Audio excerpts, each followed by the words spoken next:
When you look at the crowds today, you have maybe 5,000–6,000 people here. On the streets yesterday, 1 million people, 1 million Iranians in the street for the Ayatollah Khomeini. Does that not give you concern? Does that not make you afraid? Because they are afraid, yeah, that's right. And most of the people don't say anything because they are afraid. And they are in silence, you know, they don't say anything. Is this the silent majority of Iran out here now? Yes, that's right. Do you want the Shah to return? Yes, Shah, return to the country. What about you,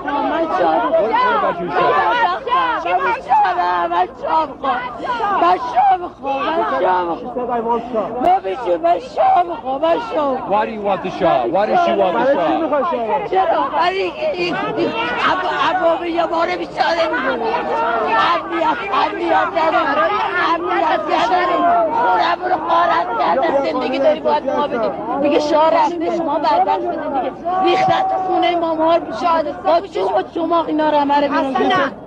ما شاه میخوام ما بیچاره این شادی کشتنش حلاله کجای قرآن گفته.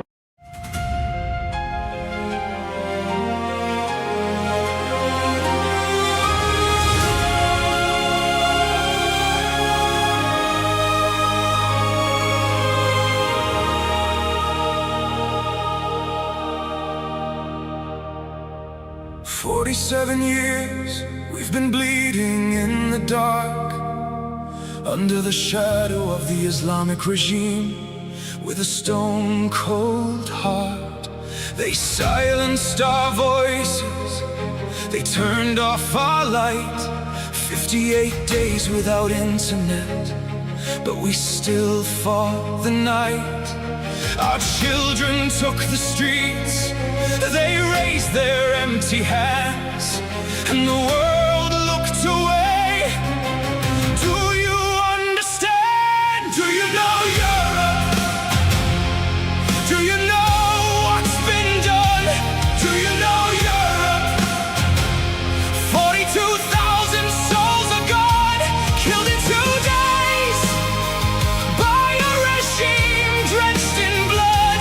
Do you know Europe?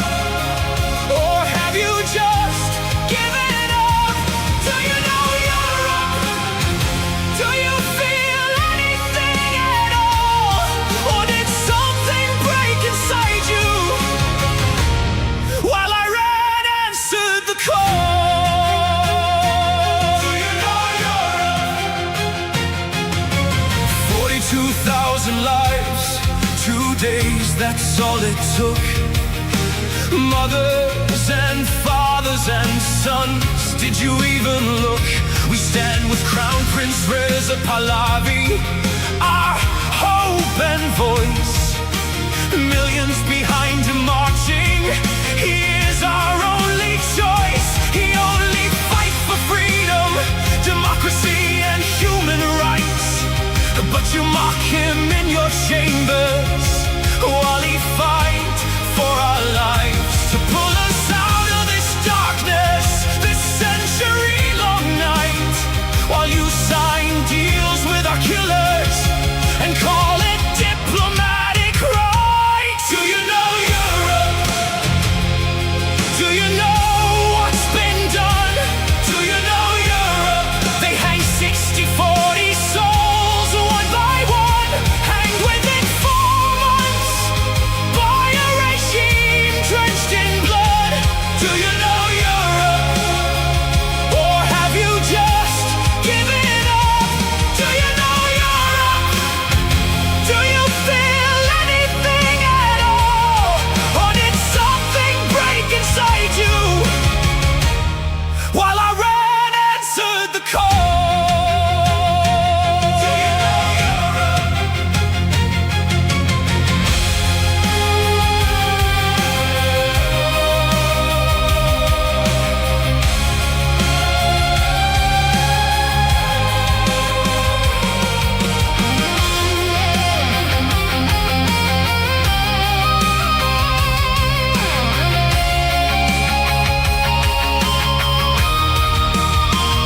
What happened to you, Europe? What made you so cold? What turned your heart to stone while our story went untold? Is oil worth more than blood? Is silence worth the shame? Because while you negotiate with murderers, we are dying, calling your name. Do you know Europe? Do you know what's been done? Do you know Europe? 42,000 souls are gone, killed in 2 days by a regime drenched in blood. Do you know Europe? Or have you just given up? Do you know Europe? We are still here, we are still strong. Do you know Europe? How much longer? How much longer? How long? Do you know Europe?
To all of our friends around the world, under the yoke of the Islamic Republic, Iran is identified in your minds with terrorism, extremism, and poverty.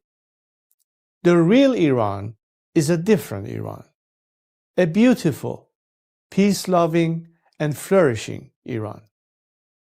It is the Iran that existed before the Islamic Republic, and it is the Iran that will rise again from its ashes the day the Islamic Republic falls. So let me be clear about how a free Iran will act towards its neighbors and the world after the fall of this regime. In security and foreign policy, Iran's nuclear military program will end. Support for terrorist groups will cease immediately. A free Iran will work with regional and global partners to confront terrorism, organized crime, drug trafficking, and extremist Islamism. Iran will act as a friend and a stabilizing force in the region, and it will be a responsible partner in global security. In diplomacy, relations with the United States will be normalized, and our friendship with America and her people will be restored. The State of Israel will be recognized immediately. We will pursue the expansion of the Abraham Accords into the Cyrus Accords, bringing together a free Iran, Israel, and the Arab world. A new chapter will begin, grounded in mutual recognition, sovereignty, and national interest. In energy, Iran holds some of the largest oil and gas reserves in the world. A free Iran will become a reliable energy supplier to the free world. Policymaking will be transparent. Iran's actions will be responsible. Prices will be predictable. In transparency and governance, Iran will adopt and enforce international standards. Money laundering will be confronted. Organized corruption will be dismantled. Public institutions will answer to the people. In the economy, Iran is one of the world's last great untapped markets. Our population is educated, modern, with a diaspora that connects it to the four corners of the world. A democratic Iran will open its economy to trade, investment, and innovation, and Iran will seek to invest in the world. Opportunity will replace isolation. This is not an abstract vision. It is a practical one, grounded in national interest, stability, and cooperation. To achieve this, now is the time to stand with the Iranian people. The fall of the Islamic Republic and the establishment of a secular, democratic government in Iran will not only restore dignity to my people, it will benefit the region and the world. A free Iran will be a force for peace, for prosperity, and for partnership.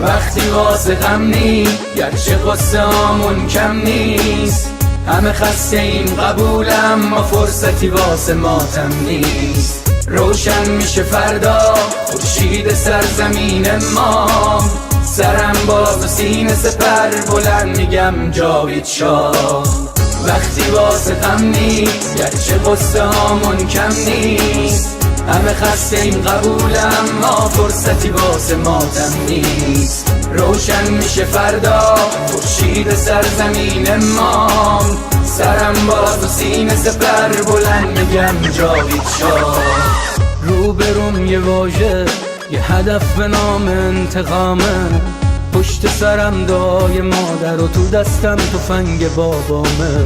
رو زبونم اسم شاه بگین عشق بی انتهاست.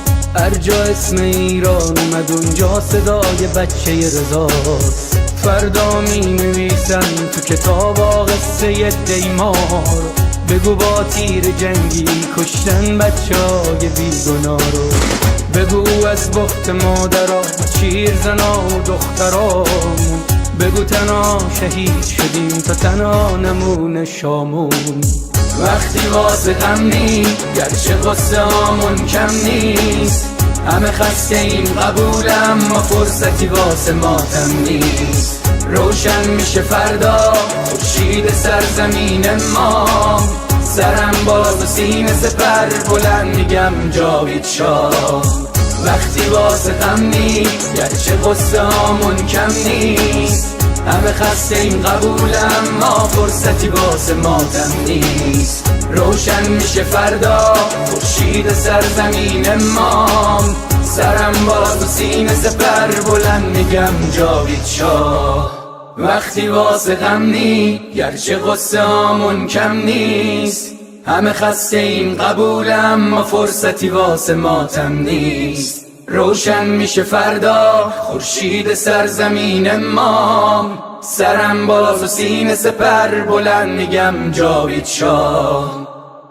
سلام من به تو یار قدیمی. منم همون هوادار قدیم. سید سلام چطوری مردک کلی کتلت شدین دایی بدون مدرک. سلام بسیجی قهرمان رفتی پیش توسی با پنیر و یه نون سنگک. سلام به محفل قرآنیتون. سلام به مدیرای بحرانیتون. سلام به حاجی اکبر و طوله هاش و خارج و رفقای ارگانیتون. سلام به دزدای پول ملت که تش میفتین توی تور ملت. سلام به همه شما کرکسایی که دارین نونتون رو میزنین تو خون ملت تا که تش زیر دست و پاک و تک بخورین. حالا هی به یه بادکنک بدوین. سلام آخر تو زندان باشه وقتی قرار به این آب خنک بخورین. مرگ بر ملا متولی ننگ در دنیا. ننگ بر دوتا مجاهد چپی بعد از ملا. مرگ بر ملا متولی ننگ در دنیا. ننگ بر دوتا مجاهد چپی بعد از ملا. اینو بگذاریم به خاک میرسیم. تجزیه طلبی که به خاک بیرسیم. ایران مردمش وطن پرستن از کرد تا بلوچ بری به فاک بیرسی. توف به هر کی مفسی است. توف به هر کی در پی تجزیه است. توف به لوی و همونی که شیفته ی گل ملیگرا تو وطن خدا نفسی هست. سر کردستان همه برپا شدن. بلوچستان فدای مهسا شدن. شم واحد که شیر و خورشید ما بقی جعلیا تنها شدن. شادی باشه واسه همه در میهن کور بشه چه شهر چی اهریمن. رخ رو بگی تا اون 6 کلاس سواد و خبرگان و مجد سری ترجیحن. شبهای عروس و دامادی باشه برن سلامتی نوش کنن و آبادی باشه. مقصد کجاست میدون شهیاده به سمت اتوبان آزادی باشه. سلام به نسل ندید پدیدا نبودیم ندیدیم قدیمتی ما. شاه بود تو شادی کل میزدین حالا شاه بر میگرده پیک میزنین. مرگ بر ملا متولی ننگ در دنیا. ننگ بر دوتا مجاهد چپی بعد از ملا. مرگ بر ملا متولی ننگ در دنیا. ننگ بر دوتا مجاهد چپی بعد از ملا. مرگ بر ملا متولی ننگ در دنیا. ننگ بر دوتا مجاهد چپی بعد از ملا.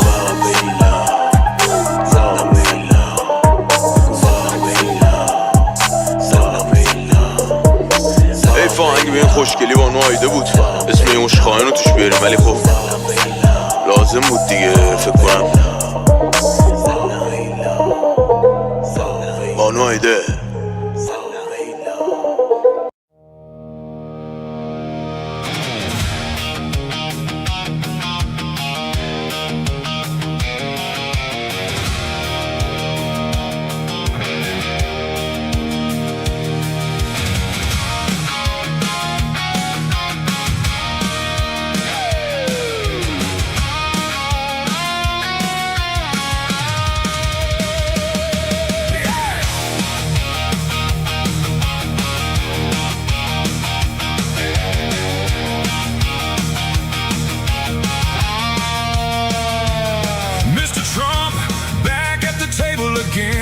Talking of peace, but you know how it ends.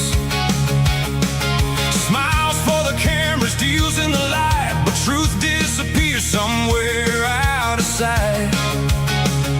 Mullahs behind it, controlling the flow. You shake hands with fire, but you already know. Deal with the devil, you know what it costs. Promises fade while the lines get crossed. Deal with the devil, you hear their call. Voices in chains still rise and fall. Deal with the devil, don't look away while lives are taken day by day.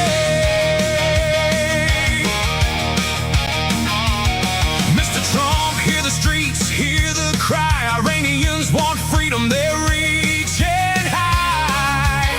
From cells to the shadows, their voices still grow, dreaming of a future they don't even know.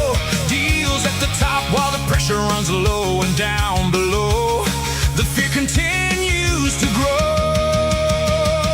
Deal with the devil, you know what it costs. Promises fade while the lines get crossed. Deal with the devil, you hear their call. Voices in chains still rise and fall. Deal with the devil, don't look away while lives are taken day by day.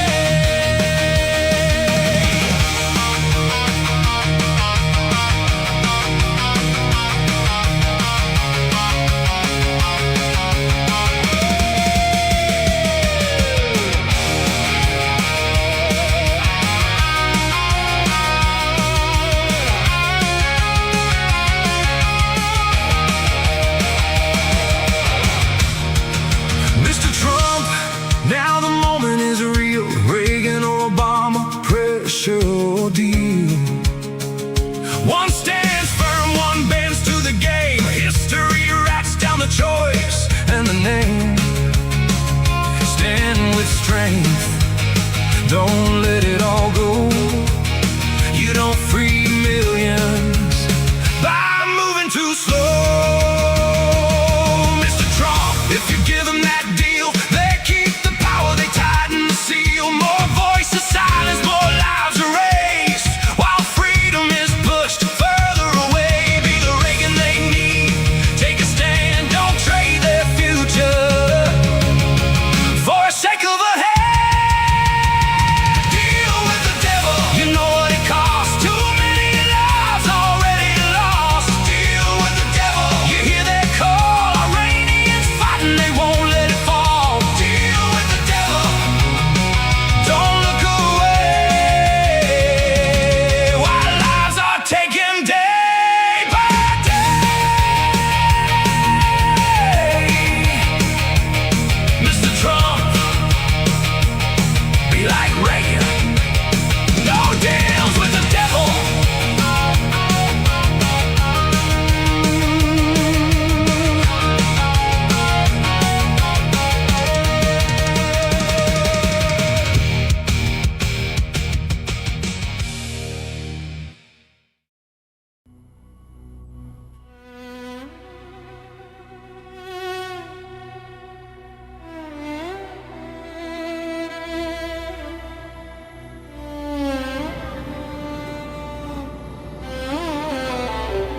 Let's go.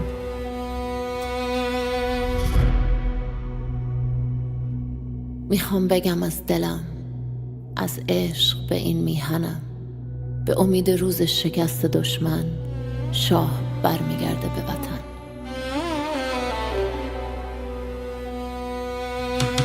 برگشتن پهلوی، وحشت هر اجنبی، بلند بگو همشهری، شاه رضا پهلوی، نظام رسیده پرتگاه، بلند بگو جاوید شاه، برگشت شاه به میهن، دوای درد وطن، این آخرین نبرده، پهلوی برمیگرده، داره میاد پهلوی، زجه بزن سید علی، راه نجات وطن، پهلوی هموطن، ایران میشه گلستان، شاه که بیاد به ایران، ایران که شاه نداره، حساب کتاب نداره، آخون باید گم بشه، توپ تانک فشفشه، گم شو بیرون اجنبی، داره میاد پهلوی، فریاد بزن جاوید شاه، شاه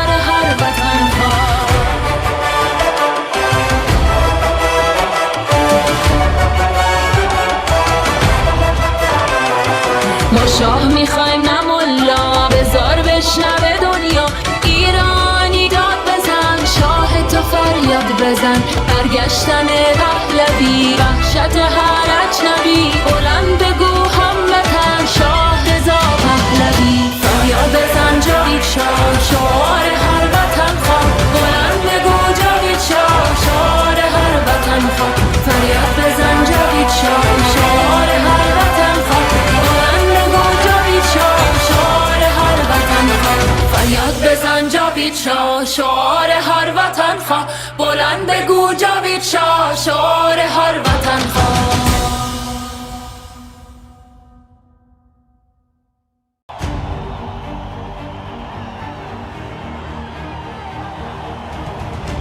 Look at us here today. We see so many flags representing so many nations.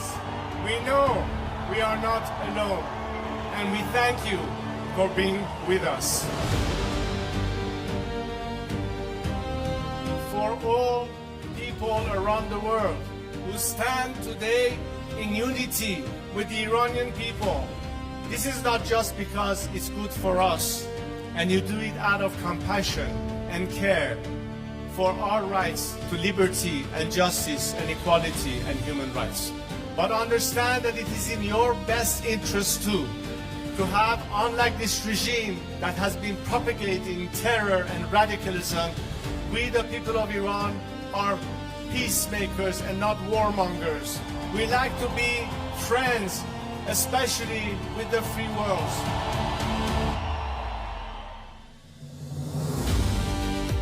We'd like to be able to have the best neighborly relationship with the people of our area and the region, with the Arab countries, with Israel, and all our other neighbors. We are fighting for justice, we're fighting for human rights, we are fighting for liberty, we're fighting to put an end to all sorts of discrimination. Because as an Iranian, I stand here to tell you that I've dedicated 47 years of my life because I think that my country deserves far better than what we have right now.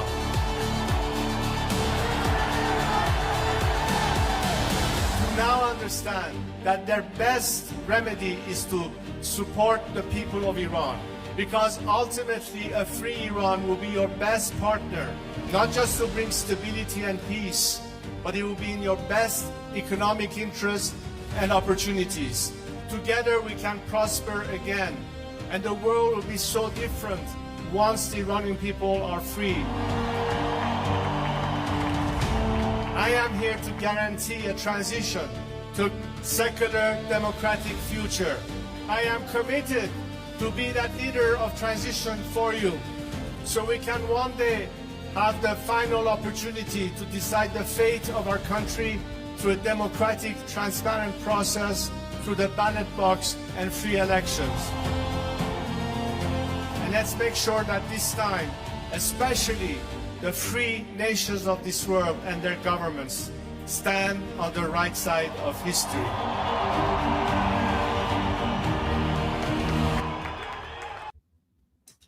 Well, Durud Patriots, good morning, good afternoon, good evening, wherever you are. Welcome to day 173 of Iran Revolution Live with your wonderful and amazing host, Mr. Armin Navabi.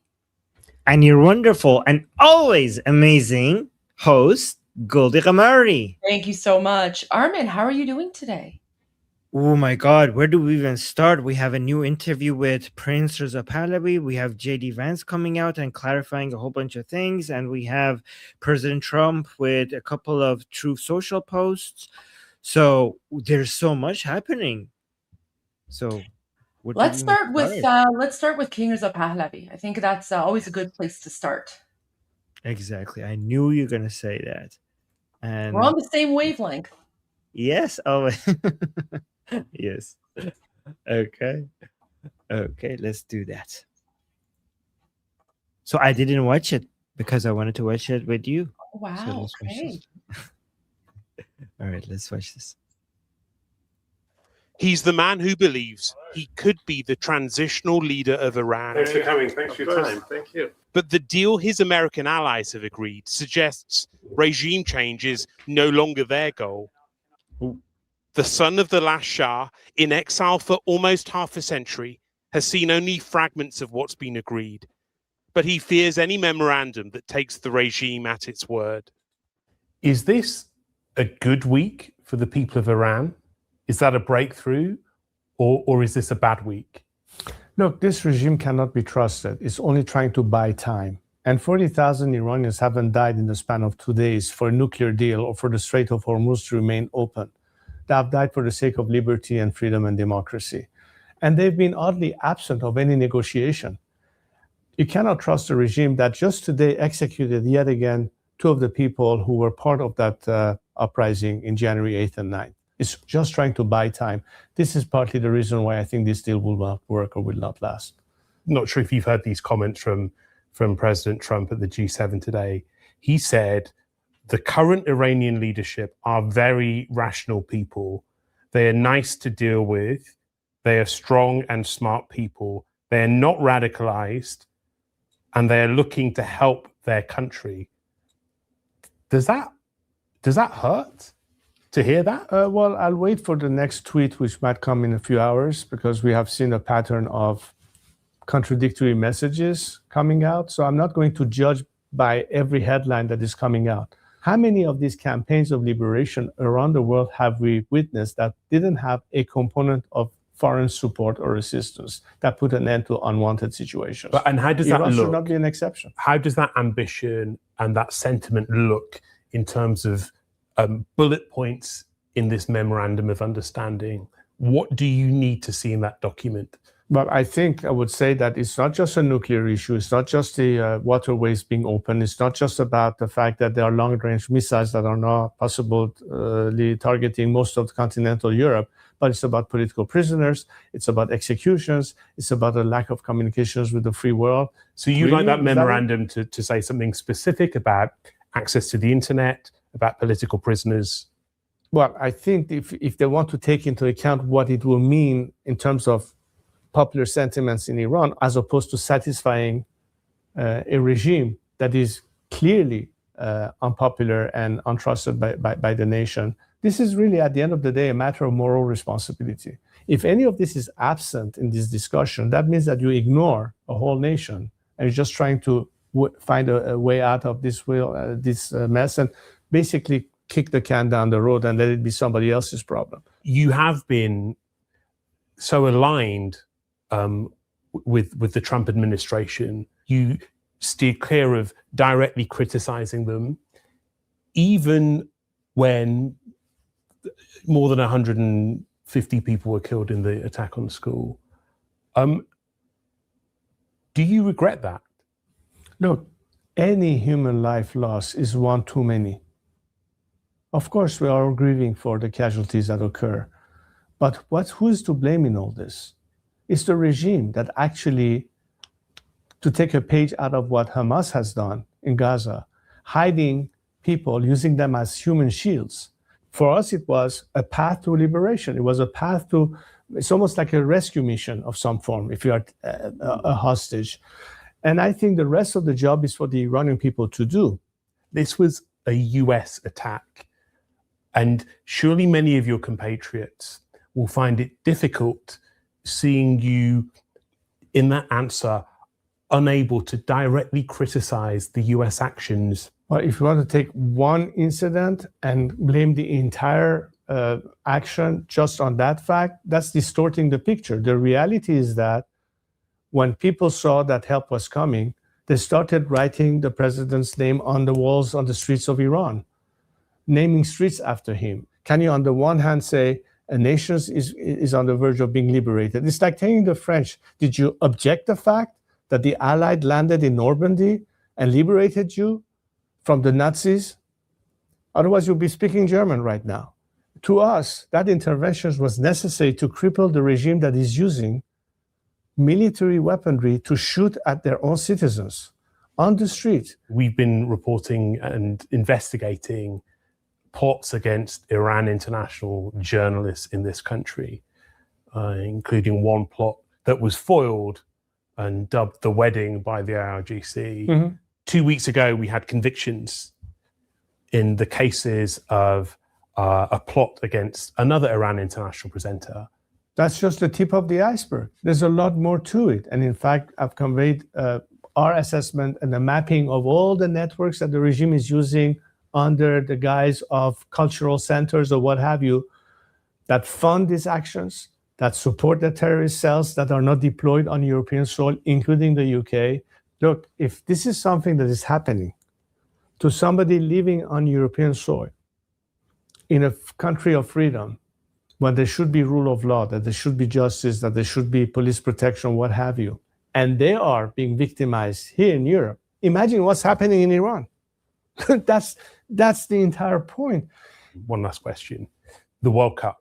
Tell me what it means to you to see Iran play, and tell me what it means to the Iranian people, what it would mean to see them win.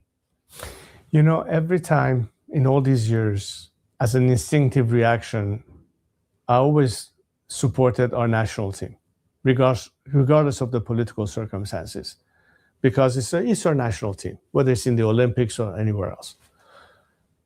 This is the first time I can tell you there's a lot of mixed feelings about this, if not a decisive opinion about it. Look at what happened to the Iranian female soccer team in Australia. They were forced, although they wanted to seek asylum, they were blackmailed. I don't know why they cut it here. And I saw people in the comments complaining. Like this person is saying, why the interview was cut at the end? Is that what you mean by professional journalism? So it just got cut with the soccer area related question. Strange. Yeah, that was. I wonder if there's like a full interview, full version, and this is just like a clip of it or something. Maybe I could search for it.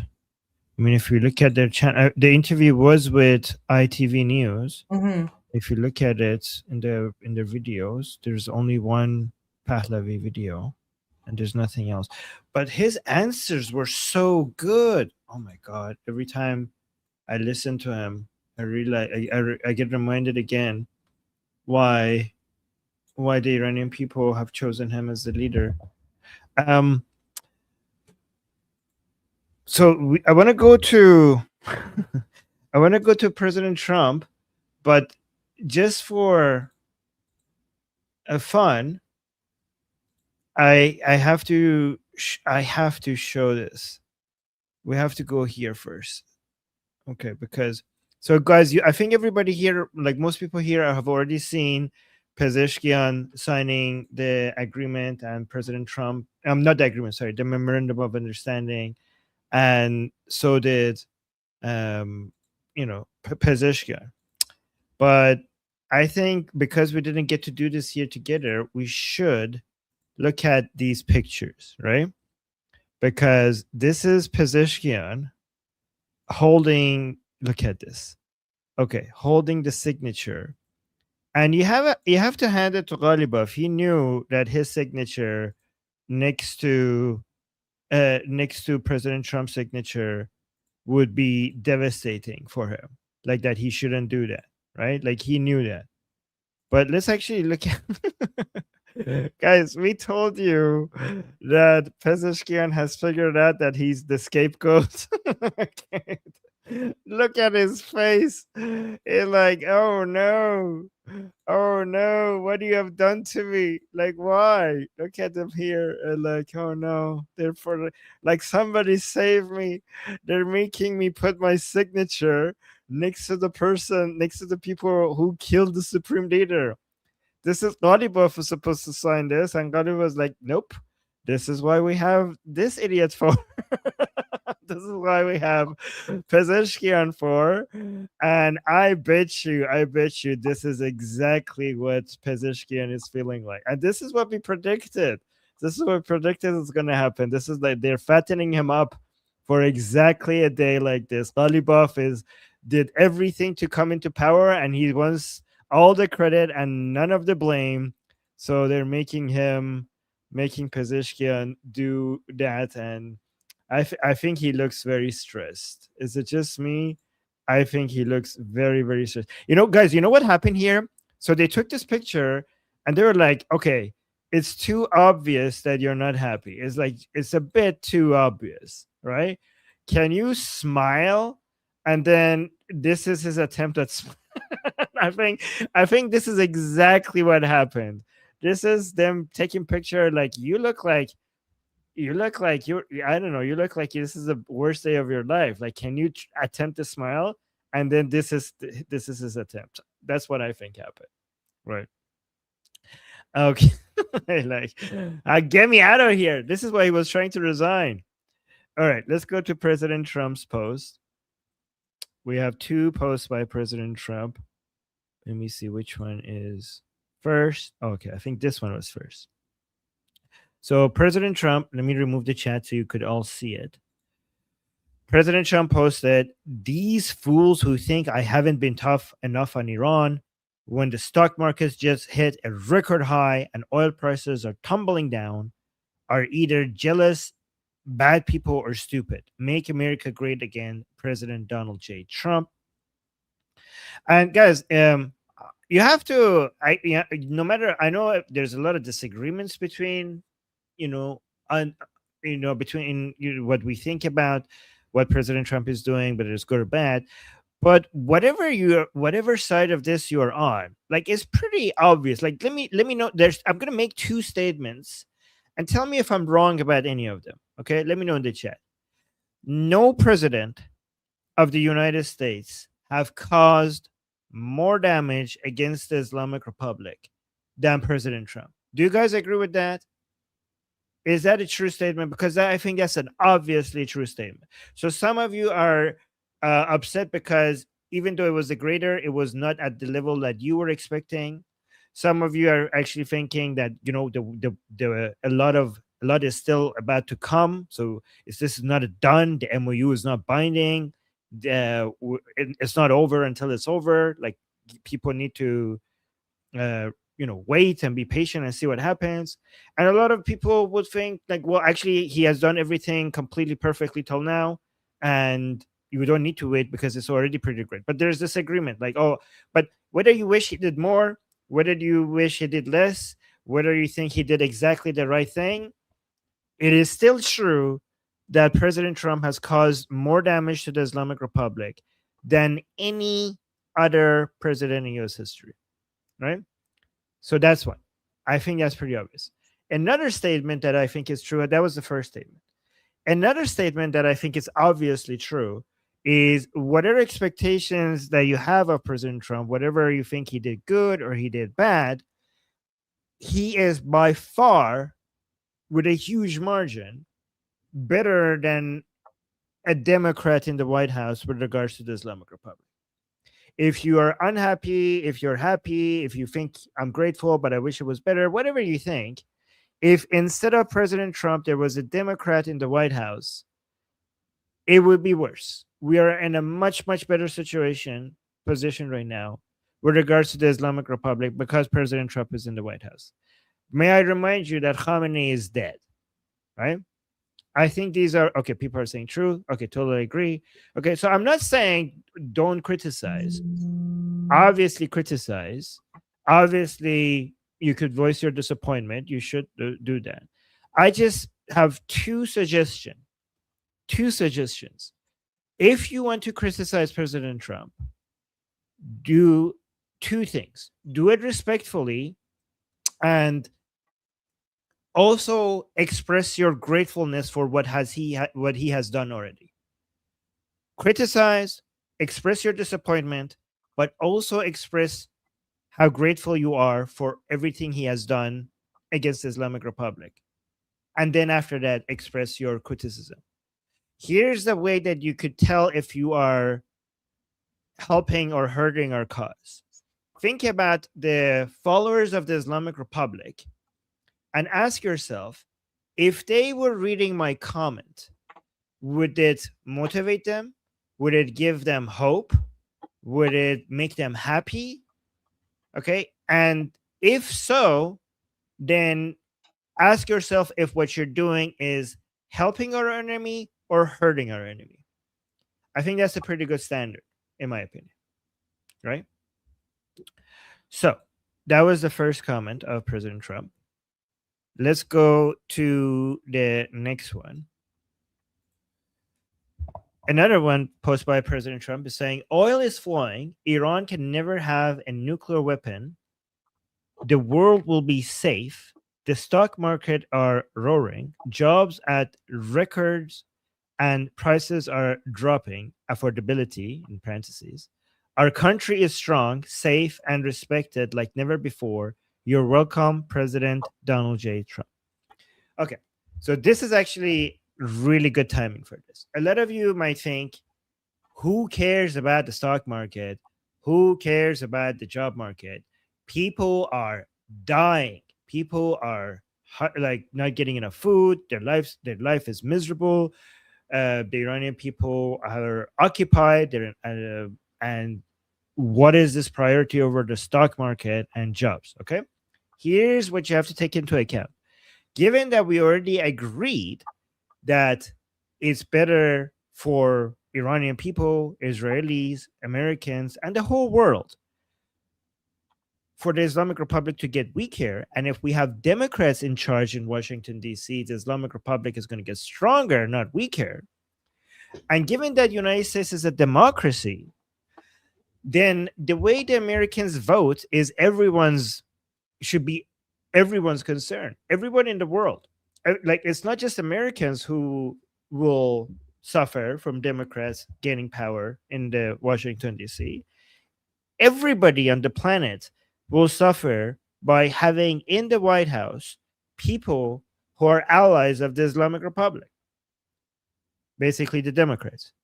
So even if you're not an American, you should want the stock market in the United States to be going up when Republicans are in charge.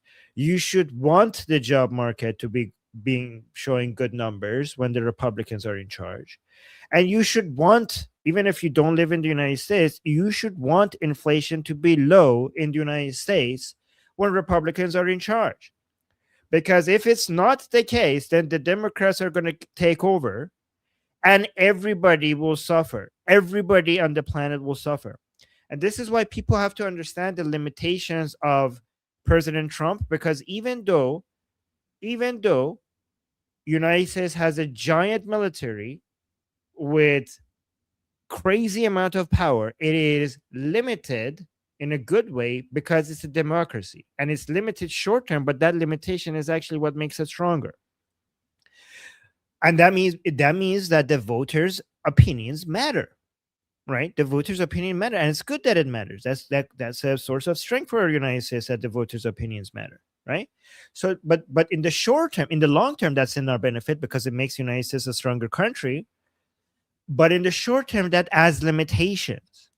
There's a reason why in geopolitics they tell you that all external policy is a downstream of internal policies of a country. So President Trump might have less limited in military operations compared to other countries, but because the United States is a democracy, he's limited and by what he can do because of political capital, and he has to do sometimes what we want him to do is not exactly what would be best for the internal politics of the United States.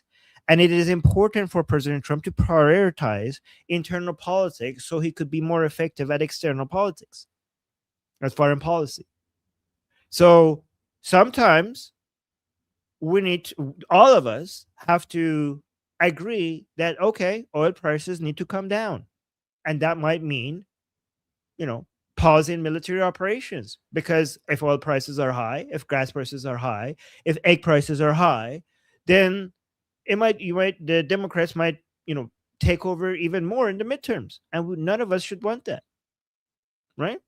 So just understand that President Trump, his priorities are not just based on external foreign policy, but also internal politics.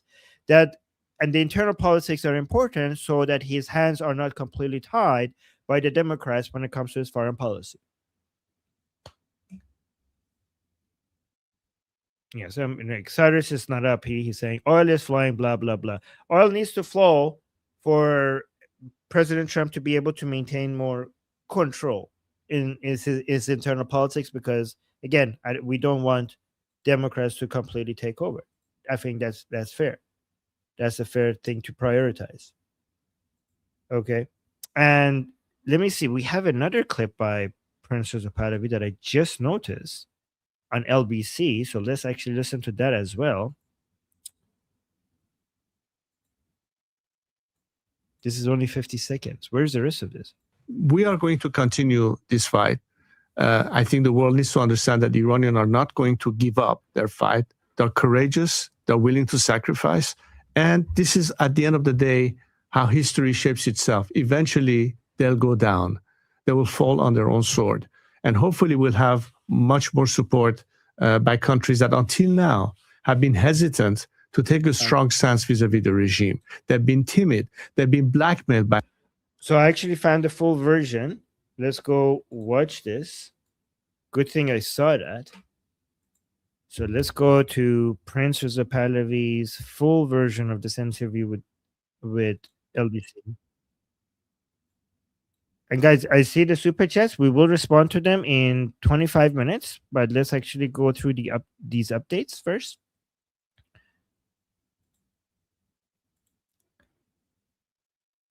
Let's talk now to the man that much of the Iranian opposition looks to as its natural leader, the son of the last Shah of Iran and the exiled Crown Prince of Iran, now leader of the democratic opposition, Reza Pahlavi, who joins me in the studio. Welcome to the studio. Great to have you here. Thank you.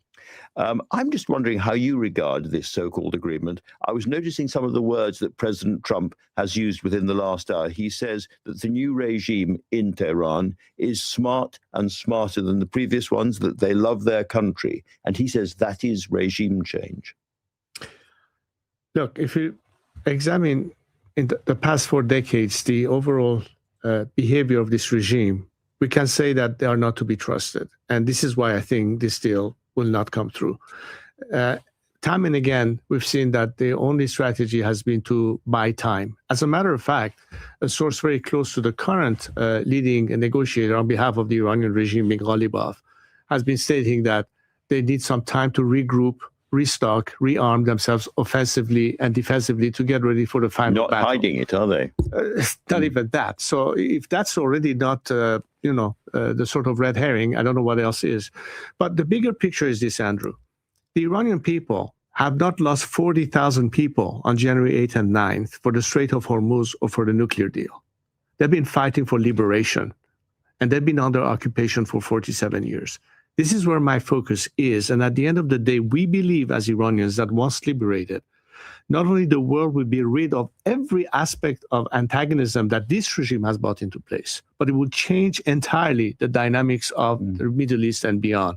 This is really what we hope your listeners and government are listening and understand of how crucial it is to understand that the persisting existence of this regime is the continuation of all the problems. There was a moment a few months ago when it really did seem that the regime might be about to fall, when there were huge numbers of people on the streets, and the IRGC and others had not yet started to machine gun or hang people. What do you think went wrong? Why did that moment of democratic revolution not happen?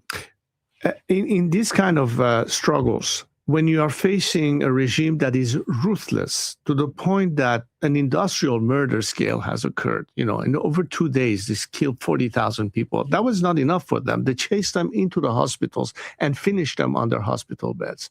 And there's so much more to it that is beyond what you have heard. And all of a sudden you have a sort of halt in the process. So we have to regroup. We have to adapt to the new circumstances. And irrespective of whether there is a deal or not, and irrespective of whether there is support for the Iranian people or not, our struggle will continue. So we are regrouping. We are reorganizing. I think people eventually will find another chance to come to the streets at the right time, obviously, given some circumstances. And we are pretty much reorganizing ourselves under the circumstances. Well, let me ask you about that, because it's pretty clear that for an awful lot of Iranian people, money is tight. Indeed, people are finding it hard to pay basic bills for food and petrol and the rest of it. It's pretty clear that that is getting worse. The shortages are getting worse, and the stories about corruption are getting worse. So do you think there is going to be another moment of, as it were, democratic uprising before too long? Of course. And look, this, when you fight for liberating yourself, there's no end until you ultimately succeed. It could take a long of time. It could take a shorter amount of time, depending, of course, to what extent you are completely on your own or whether or not you get some more element that supports it. And at the end of the day, I think the Iranian people will not settle for anything short of a clean break, because no aspect of the remnant of this regime have any legitimacy with the nation. We have paid a high price to get to this point. A very high price. President Trump started this war making big promises about regime change and big promises to the Iranian people. Are you disappointed in the way that he's finished it? Well, I don't know if it's finished yet, well, because as you know, every few hours we have a different tweet coming from this president, and all of a sudden the headline changes from one thing to the other. So I'm not reading too much to any statement that has been made. And in fact, I was just following a little bit what was happening live in Evian in the press conference. And we hear a lot, but we have yet to see what happens. Even the president of America says, well, let's see how they behave. Beyond how the regime behaves, we know how it behaves.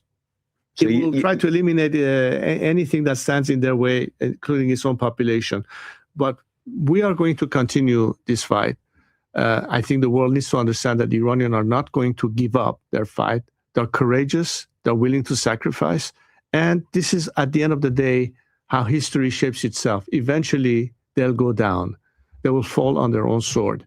And hopefully we'll have much more support by countries that until now have been hesitant to take a strong stance vis-a-vis the regime. They've been timid. They've been blackmailed by hostage-taking by the regime, or now threatening the Strait of Hormuz.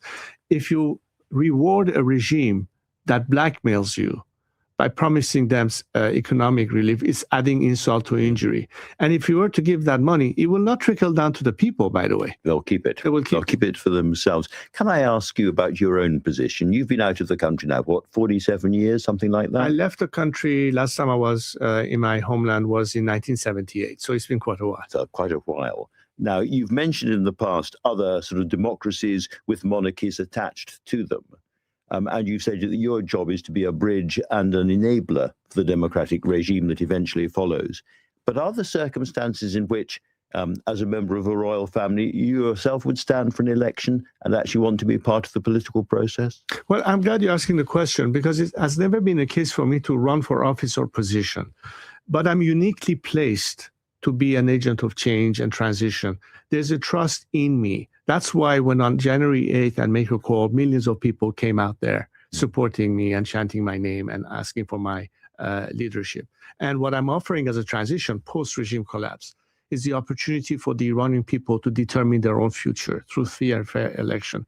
Part of our job is to manage the country's affairs in the meantime and allow and prepare the grounds for such constitutional assembly. You want to be the bridge, not the final destination. Exactly. And I think as such, I have to remain neutral. I'm not advocating for any specific form of government. That's for the people of Iran to decide. But it has to be based on secular democratic values and principles.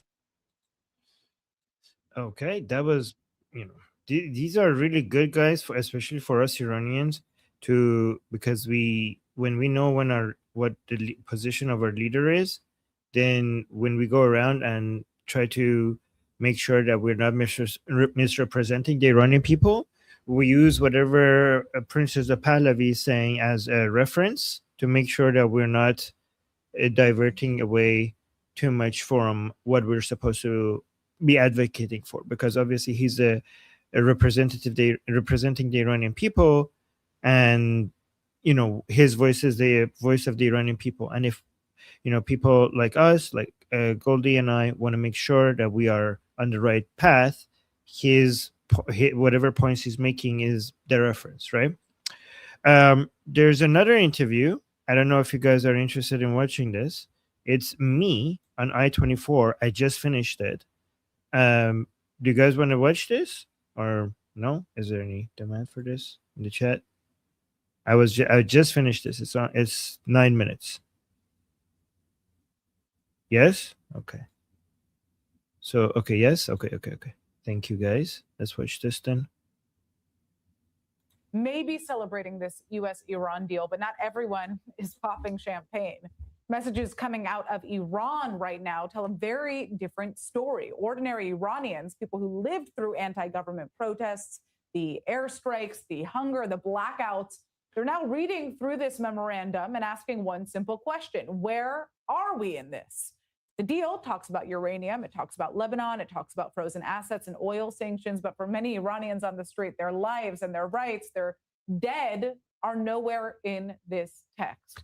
One message that was sent to the news outlet Iran International put it very bluntly: we gave our fallen, we endured more hunger and poverty, we were killed unjustly, but uranium was the main issue. And another called it a deal signed, quote, over the bodies of Iran's children. Well, joining us now is ARMIN NAVABI, Iranian political analyst. ARMIN, these messages from inside Iran describe betrayal, they describe grief, rage, really.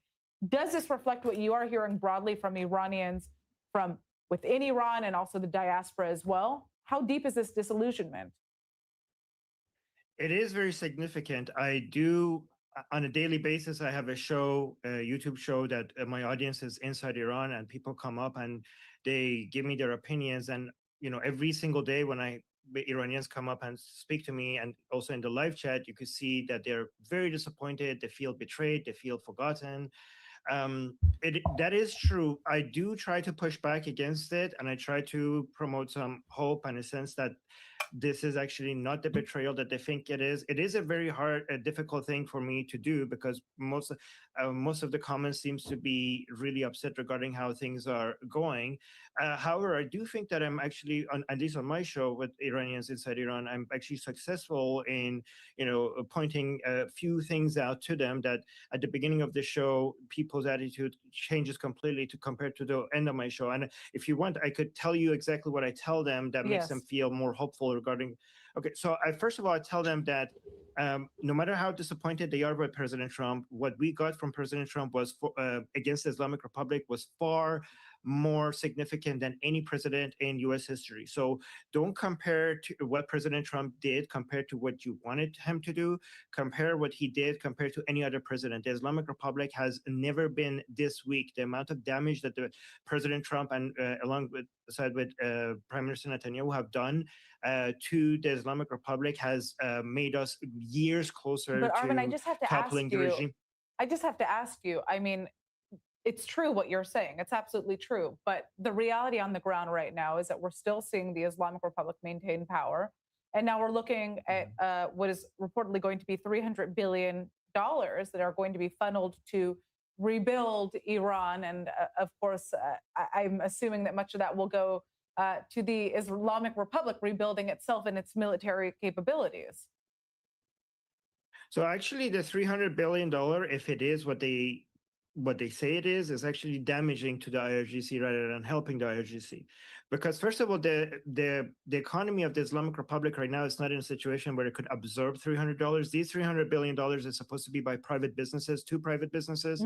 It's not supposed to be from the United States, and no private entity would spend billions of dollars in Iran when the IRGC has a monopoly over 2/3 of the economy and could shut down and destroy. So remember, IRGC is power and control comes from its dominance over Iran's economy. So anything that opens that economy, so it's based on isolationism, it's based on a command economy structure, it's based on having monopolies over main industries within Iran, and it's also based on anti-Americanism and being anti-Israeli. So these $300 billion is supposed to be for the private sector, which is the biggest threat to the IRGC's dominance over Iran's economy.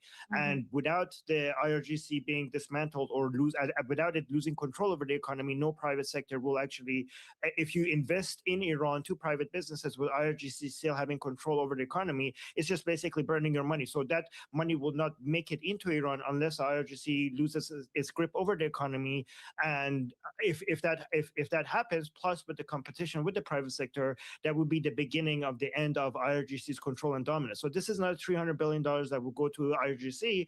This is $300 billion that will go to IRGC's competition, which is the private sector that the IRGC for years has been trying to destroy and weaken. So I don't see it like that. And that's another what thing. is, so then I guess that leads me to the question of what was the incentive to sign this deal at this point, if that is indeed going to be the case, because obviously we are seeing, it is fair to say that the Islamic Republic is in a weaker place than it's ever been. But, you know, at the same time, it's still maintaining a certain level of strength. So the thing to remember is that this is not a deal. This is an MOU, and it's non-binding, and it's only and United States can still do whatever it wants because it's the enforcer. Like, who's the enforcer of the MOU? The enforcer is the United States. So that means basically, if it's binding on the Islamic Republic and not the United States. United States doesn't have to abide by anything that is written in the document. It could just look at whatever the Islamic Republic does, and it's not happy. It could go back to bombardment whenever they want, and nobody can do anything about it. So the MOU is, to me, the MOU is about giving Ghalibaf the advantage, because I think the Americans have found an inside man in the Islamic Republic that is helping the Americans weaken the IRGC and the supreme leadership without military actions. And Ghalibaf needs to be able to sell this internally to some regime supporters, or else it will completely eliminate him. The MOU needs to be written in a language that he could convince at least some people that this is not as bad for the Islamic Republic. I think there are two agreements that are being discussed here. One that is on the MOU, which is just for show, and something that the Ghalibaf could have some chance of selling it to an entire audience. But then there's an actual agreement between the Americans and the Islamic Republic, which is something that Ghalibaf, I think, has more fully submitted to President Trump regarding what behavior he's going to try to enforce on. But it's hard to do because IRGC still has a lot of power. But it seems like Ghalibaf has temporarily been able to maintain control and become the dominant player within the Islamic Republic with the help of the Americans. So if you have somebody within the Islamic Republic that is selling out IRGC and the supreme leadership and the Paidari camp with the help of the threats from Americans, this is a much more efficient, less costly, less chaotic way of slowly lowering the power of IRGC and their grip on power within the Islamic Republic. And I know a lot of people wanted this to be a sprint. I think it's more of a marathon. I think the Americans and Israelis experimented with seeing if this is a sprint. It ended up not being a sprint. It's a marathon. I see a lot of people being disappointed because they wanted the toppling of the regime happen faster, and it's completely justified because the Iranian people are suffering and people are being executed. So it's completely understandable. It is important to remember that we are moving in the right direction, though, even though it's not happening as fast as we want. Every single month, the Islamic Republic is getting weaker, and every single month, the Iranian opposition under the leadership of Prince Reza Pahlavi is getting stronger against the Islamic Republic. So as long as we keep moving in this direction, we'll eventually going to win. Final thing that I just want to ask you, if you could just answer this in one line, because we have to move soon to a commercial break. Do you think the majority of the Iranian public still trusts this U.S. administration? The majority of the Iranian people trust Israel and Prime Minister Netanyahu, and honestly any other prime minister that comes into power within Israel. On the United States, there's a lot more division right now. I have to admit, there's a lot more division. I try to convince them that even if they're frustrated with President Trump, we have to be grateful that he's a president that has done more than any other president, and we have built a lot of bridges with the Americans, and it doesn't make sense for us to burn those bridges. So I try to convince them to keep supporting President Trump. All right, Armin, it was fascinating to hear your take on all of this. Thank you so much for joining us. Thank you for having me. Somebody said, wow. You see that last few seconds? I don't know what the other panelists said after I left, but one of them said, thank you for having me. Okay. Somebody said, wow. Okay. What do you guys think? Okay. Good? Goldie, what do you think? That was great. Well done. Yeah. Thank you. Thank you, Goldie. Okay, Goldie's happy. If Goldie approves, then I'm doing something right. Okay. All right. Thank you, guys. Oh, you guys are being so sweet in the chat. Thank you, guys. Oh, okay. All right. We need to now go to something else. Yeah. Okay. Wow, you guys. Oh my god. I'm gonna go to something else, but I want to read your comments because you guys are being so nice.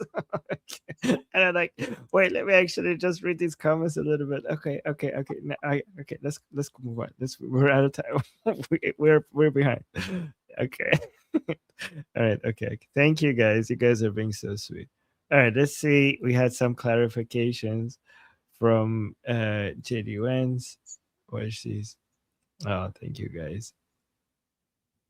First of all, I think the president's peace plan in Iran is already bearing real fruits for the American people. Last night, 12.5 million barrels of oil went through the Strait of Hormuz. That is a high since the beginning of the conflict. Oil prices are down nearly at their level from the pre-war conflict. Gas prices dropped below $4 a gallon today for the first time since the conflict. And importantly, they're going to keep falling further given how low oil prices are.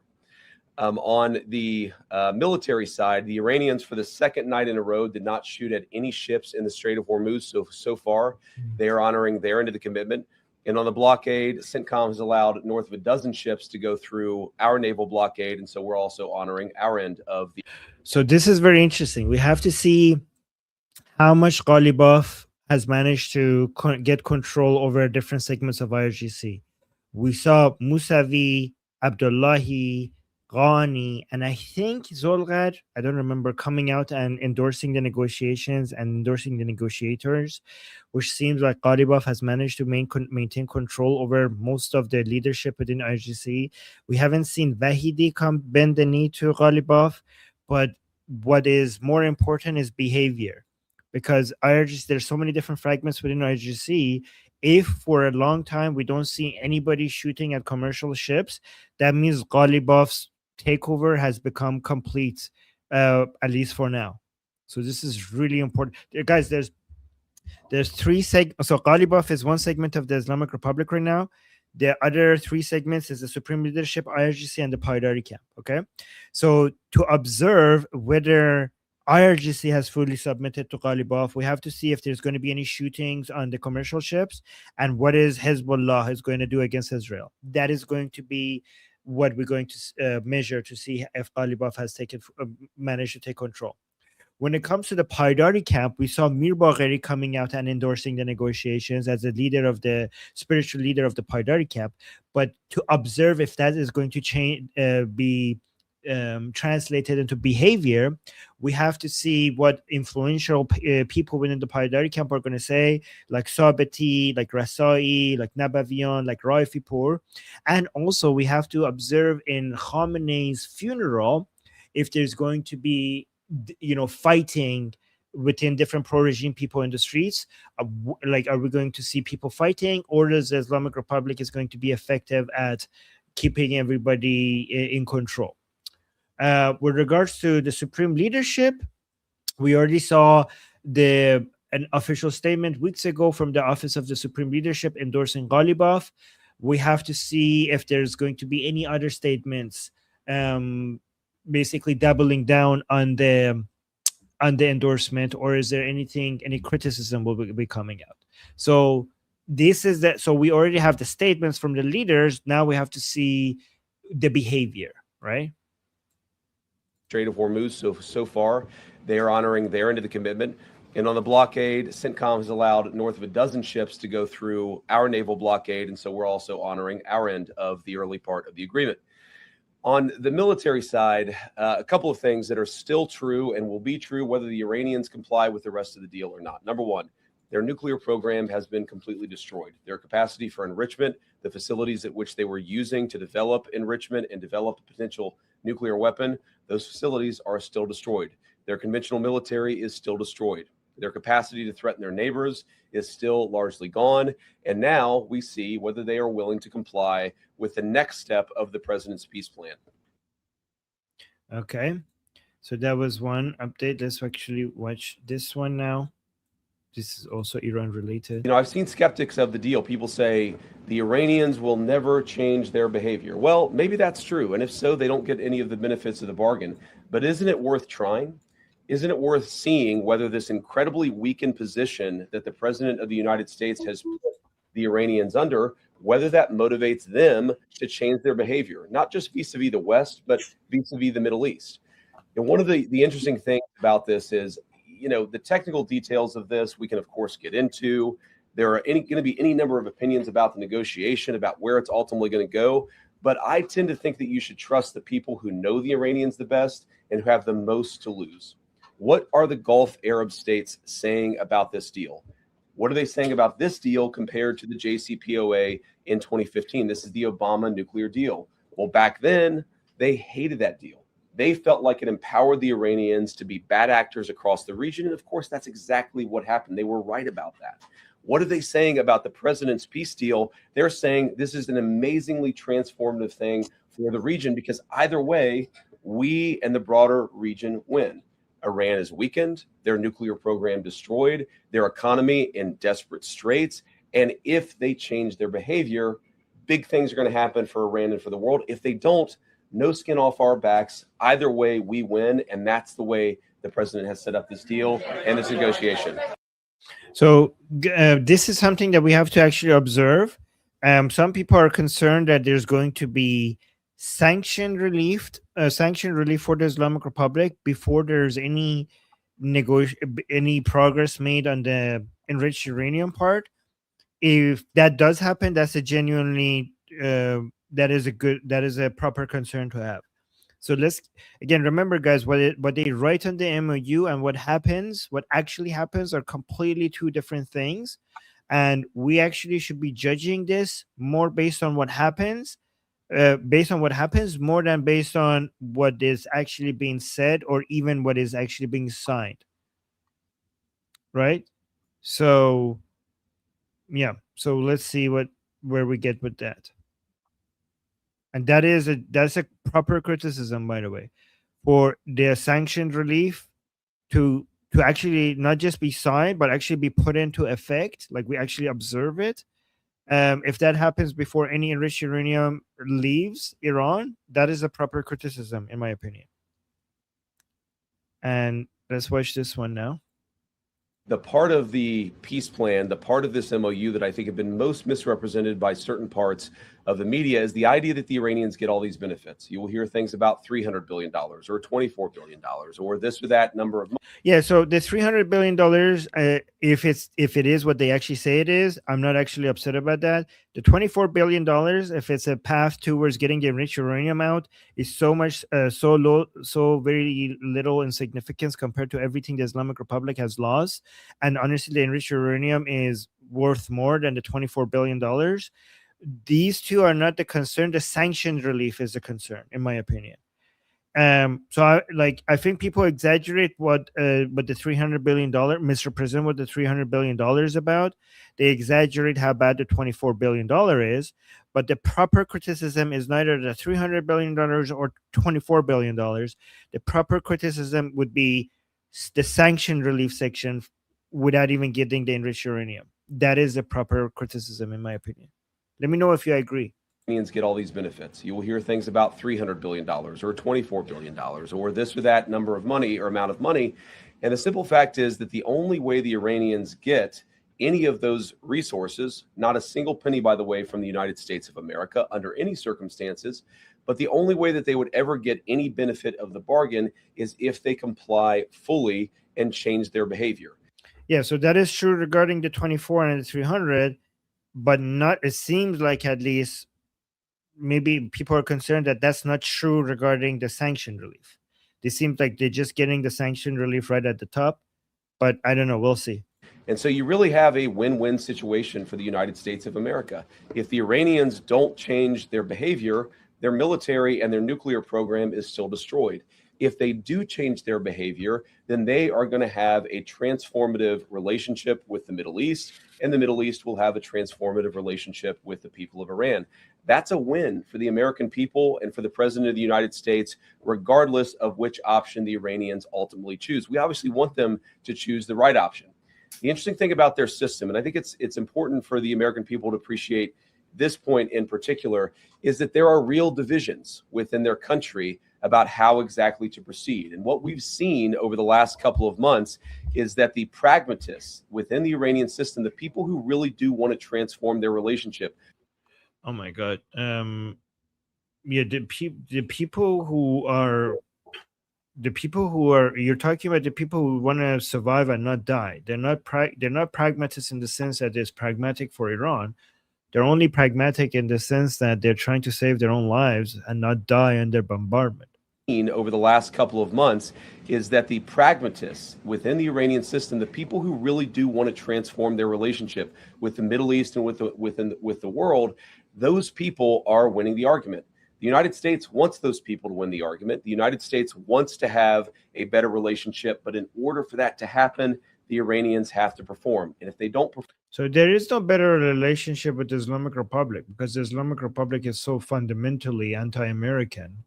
The only way to have a better relationship with the Islamic Republic is for there to be no Islamic Republic. In order for that to happen, the Iranians have to perform. And if they don't perform, as we've said before, they don't get any of the benefits of the bargain. So what I'd ask all of you is just to report honestly that the United States isn't giving up a cent of money to Iran, and even the economic benefits, the sanctions relief and so forth that comes along with this bargain only happens if the Iranians perform. Wait, what? This last part, is that true? It was just to report honestly that the United States isn't giving up a cent of money to Iran. So that's true, okay. And even the economic benefits, the sanctions relief and so forth. The sanction relief, is it only going to be based on performance? Because people are saying it's already happening. That comes along with this bargain only happens if the Iranians perform. Okay, I mean, we'll double check that because then I'm getting, then we're getting the wrong reports. I hope that's true. You're not gonna, so there's no sanctions relief right now because I thought they're already gonna go with sanction relief before waiting for anything else.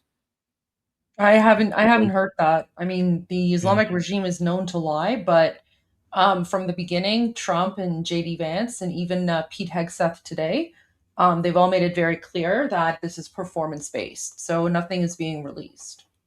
Okay, that would make it so much better. So much better. Thank you for that. Okay, if that is true, then honestly, like, I don't know why people are panicking over this. So we destroyed a substantial number of their ballistic missiles and their ballistic missile launchers themselves. It's not just the bullets, but it's the actual gun. And that's what we were extremely effective at in destroying during the last 3 months of the campaign. All the president said yesterday is that, of course, countries don't give up the right of self-defense. Israel doesn't give up the right of self-defense if Hezbollah fires rockets or drones at Israel. The Iranians don't give up the right of self-defense. Those missiles are not for self-defense. Those missiles are for destroying Israel.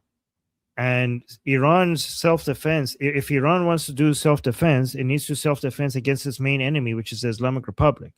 So any military equipment that the Islamic Republic has doesn't help Iran defend itself. It helps the occupier of Iran maintain control over Iran.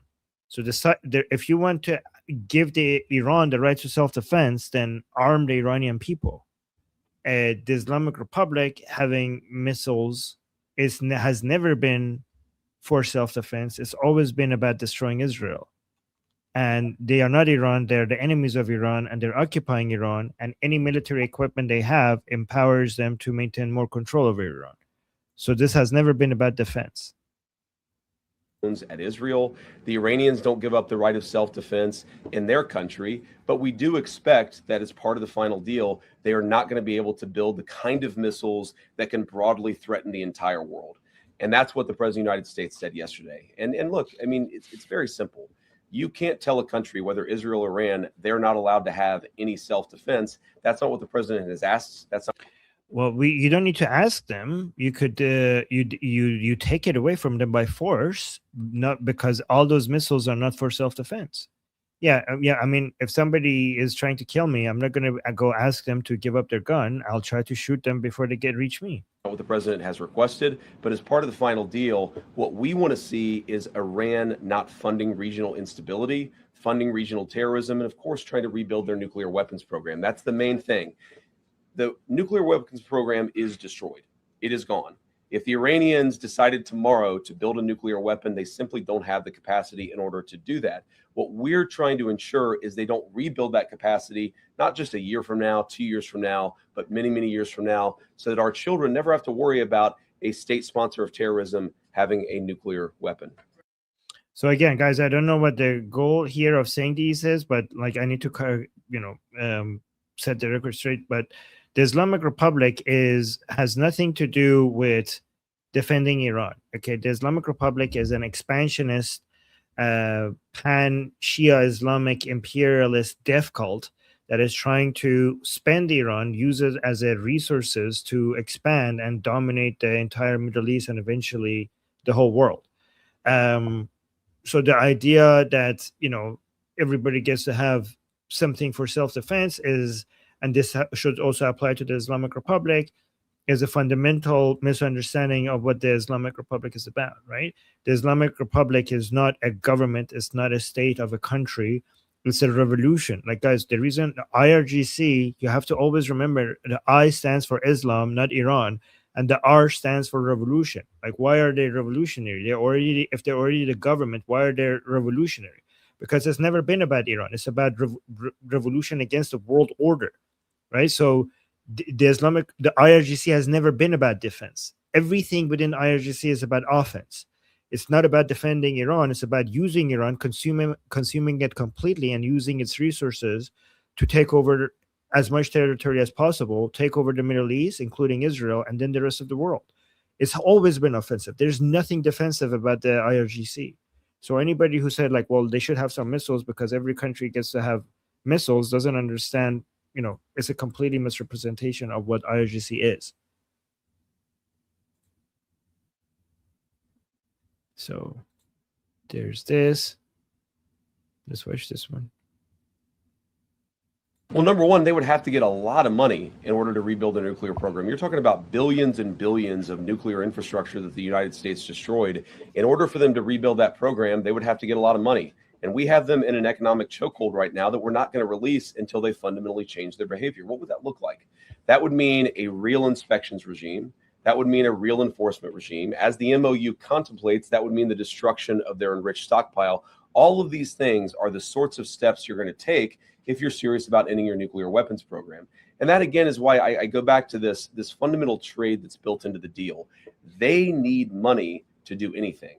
Their economy is in absolute dire straits. But in order for them to get any integration into the world economy, they're going to have to show us and verify for us that they are changing their behavior. And that's why the deal is set up in the way that it is. Well, number one. Okay, so that would work really beautifully to basically be able to starve them and, suffocate them until to the point that they might even give the most important leverage that they have, which is the enriched uranium. If you could suffocate and starve them enough to be able to get even the enriched uranium without military operations, this would be the most genius plan ever. But that's a big if, because it's really hard to see us getting there. However, I think that if the plan is to use the fact that they're so desperate for cash to be able to make them beg for any amount of money until they give up the enriched uranium, then I'm hoping that the sanction relief is not right at the beginning, because as soon as they make money from the sanctions relief, then they're going to start ignoring you, right? So the sanctions relief should not be there until you get the enriched uranium, because if you do the sanctions relief first, then the $24 billion, it wouldn't matter if the $24 billion is based on performance. It wouldn't matter if the $300 billion is for performance, because you already have given the Islamic Republic so much breathing room, but so much oil revenue that you're going to lose your leverage to get the enriched uranium out. So I hope and all of them is performance-based, including the sanctions relief. And then I think there's only a few more. And then after this, we're going to go to the Q&A. Well, first of all, we believe international waterways should be free of tolls. And that's been our position. That's what you see, of course, in the 60 days of the MOU. And when you say it leaves it open, it doesn't really leave it open, except in the sense that, of course, the final negotiation is going to set the terms of what comes afterwards, right? you said, I think that it's the Omanis and the Iranians, but it's actually the MOU contemplates that the Omanis, the Iranians, and the Gulf Coast Coalition together will figure out a proper security framework for the Straits in the future. And what I mean by that is that we don't ever want this to happen again. Right? That's not about tolling. That's about ensuring that the Straits are never used as a choke point for the global economy ever again. It's frankly not what the Iranians want. It's not what the Omanis want. It's not what the GCC wants either. So what we're going to do, of course, working with our allies in the region, is to ensure that that is reflected in the final deal. And if that's not reflected in the final deal, there's not going to be a final deal. And that is, I keep coming back to this fundamental structural point of this negotiation, which is that we have all the cards. If the Iranians want the benefits of the bargain, they have to give us the things that are necessary to get those benefits. Yeah, with regards to the tolling, like the tolling is not even something that the United States can, give to the Islamic Republic because it's international waterways. Like it's not just the United States; the whole world would be against the tolling of international natural international waterways. Well, first of all, we believe international waterways. Well, we don't want any scale of any attack. Any attack, whatever its scale, is unacceptable under this agreement.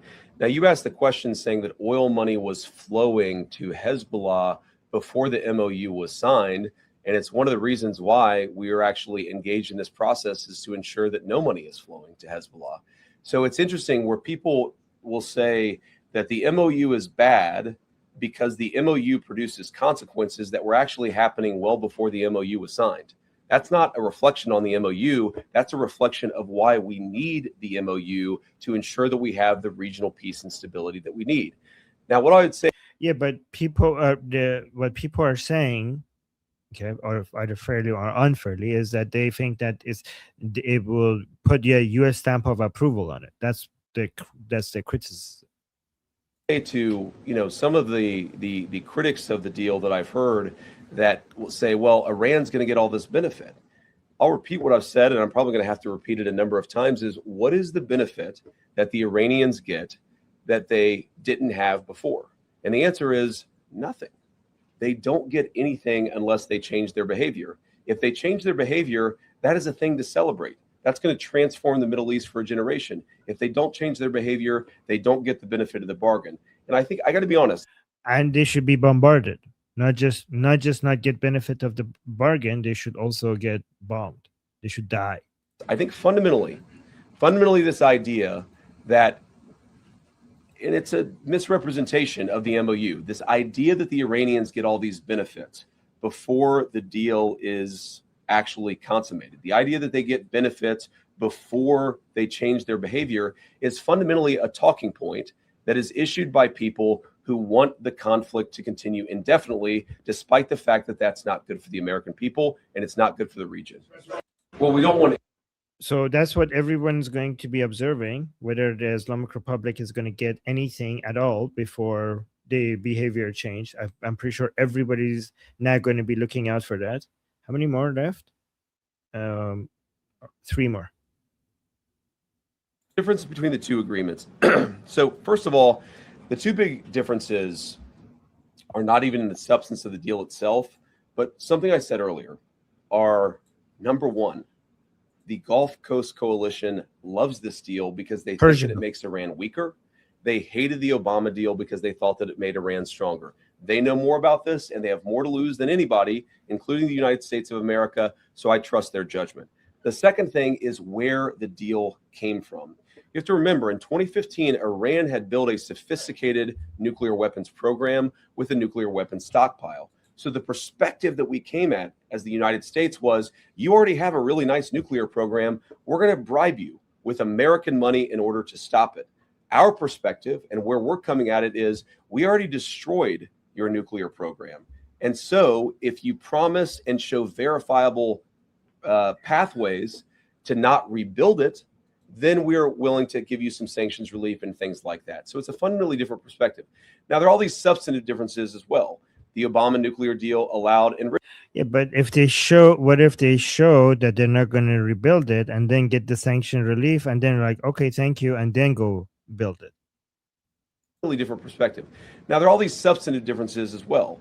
The Obama nuclear deal. So what if what if you show good behavior? So this is what people should keep an eye on. I'm not saying it's going to be this bad, but this is what we should keep an eye on.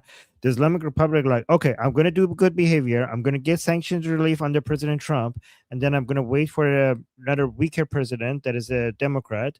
And then I'm going to go back to my nuclear program, but I already have sanctions relief and billions of dollars because of the sanction relief. That's what we have to look for, not to happen. Allowed enrichment. Ours will not. The Obama deal allowed the accumulation of stockpiled weapons-grade material. Ours is actually leading to the destruction of that stockpile of enriched material. So there are many differences. The Obama deal gave them over $1 billion of American money. This deal gives them $0 of American money. So a lot of substantive differences, but I think the most important differences are where we're coming at it from a position of strength and the fact that our Gulf Coast partners love this deal. Okay. And then two more. Well, they've made very concrete nuclear commitments. They have committed to the destruction of the highly enriched stockpile that they have. Okay, their commitment obviously means nothing. These are mullahs. As Goldie says, when their lips are moving, they're lying. So commitments means nothing at all. Well, first of all, they've made very concrete nuclear commitments. They have committed to the destruction of the highly enriched stockpile that they have in their possession. But number two, all we've done is lift the blockade in the Straits of Hormuz. We basically returned it to where it was before the conflict. The blockade is off. We put that in after the conflict started. The straits are now open. That's not a new benefit to the Iranians. They were selling oil for many, many years, well before we ever put the blockade. But you shouldn't remove but you shouldn't give them breathing room unless you get the enriched uranium. We opposed that blockade. They stopped selling oil, and now we've lifted the blockade in order to promote the free flow of energy across the world. Well, but I understand the oil prices and all. We already argued that.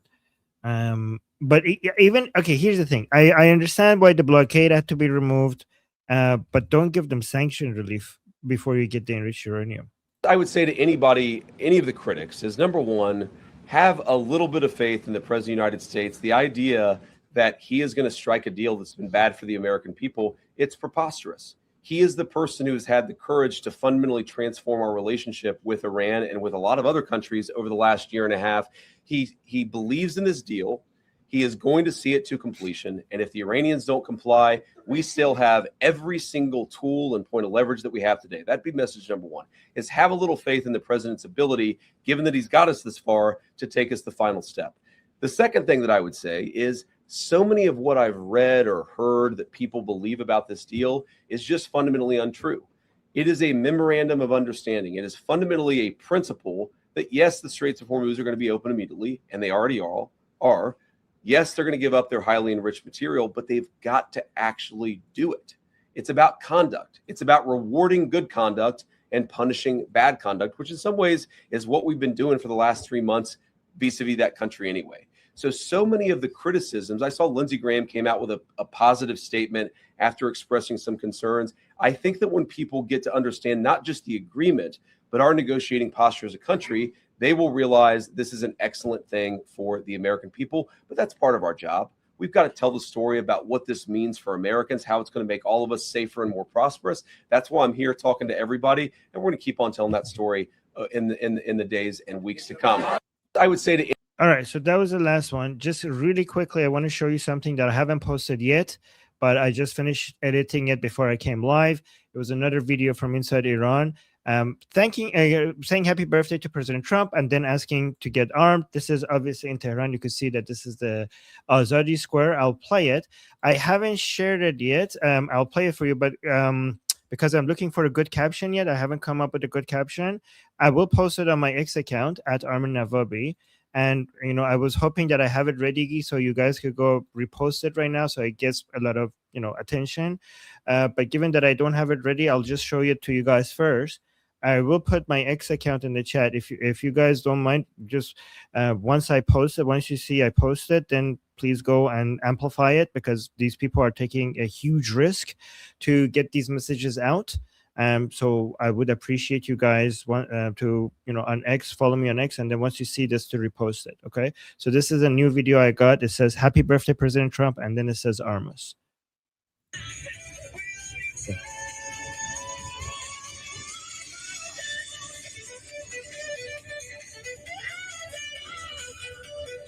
And then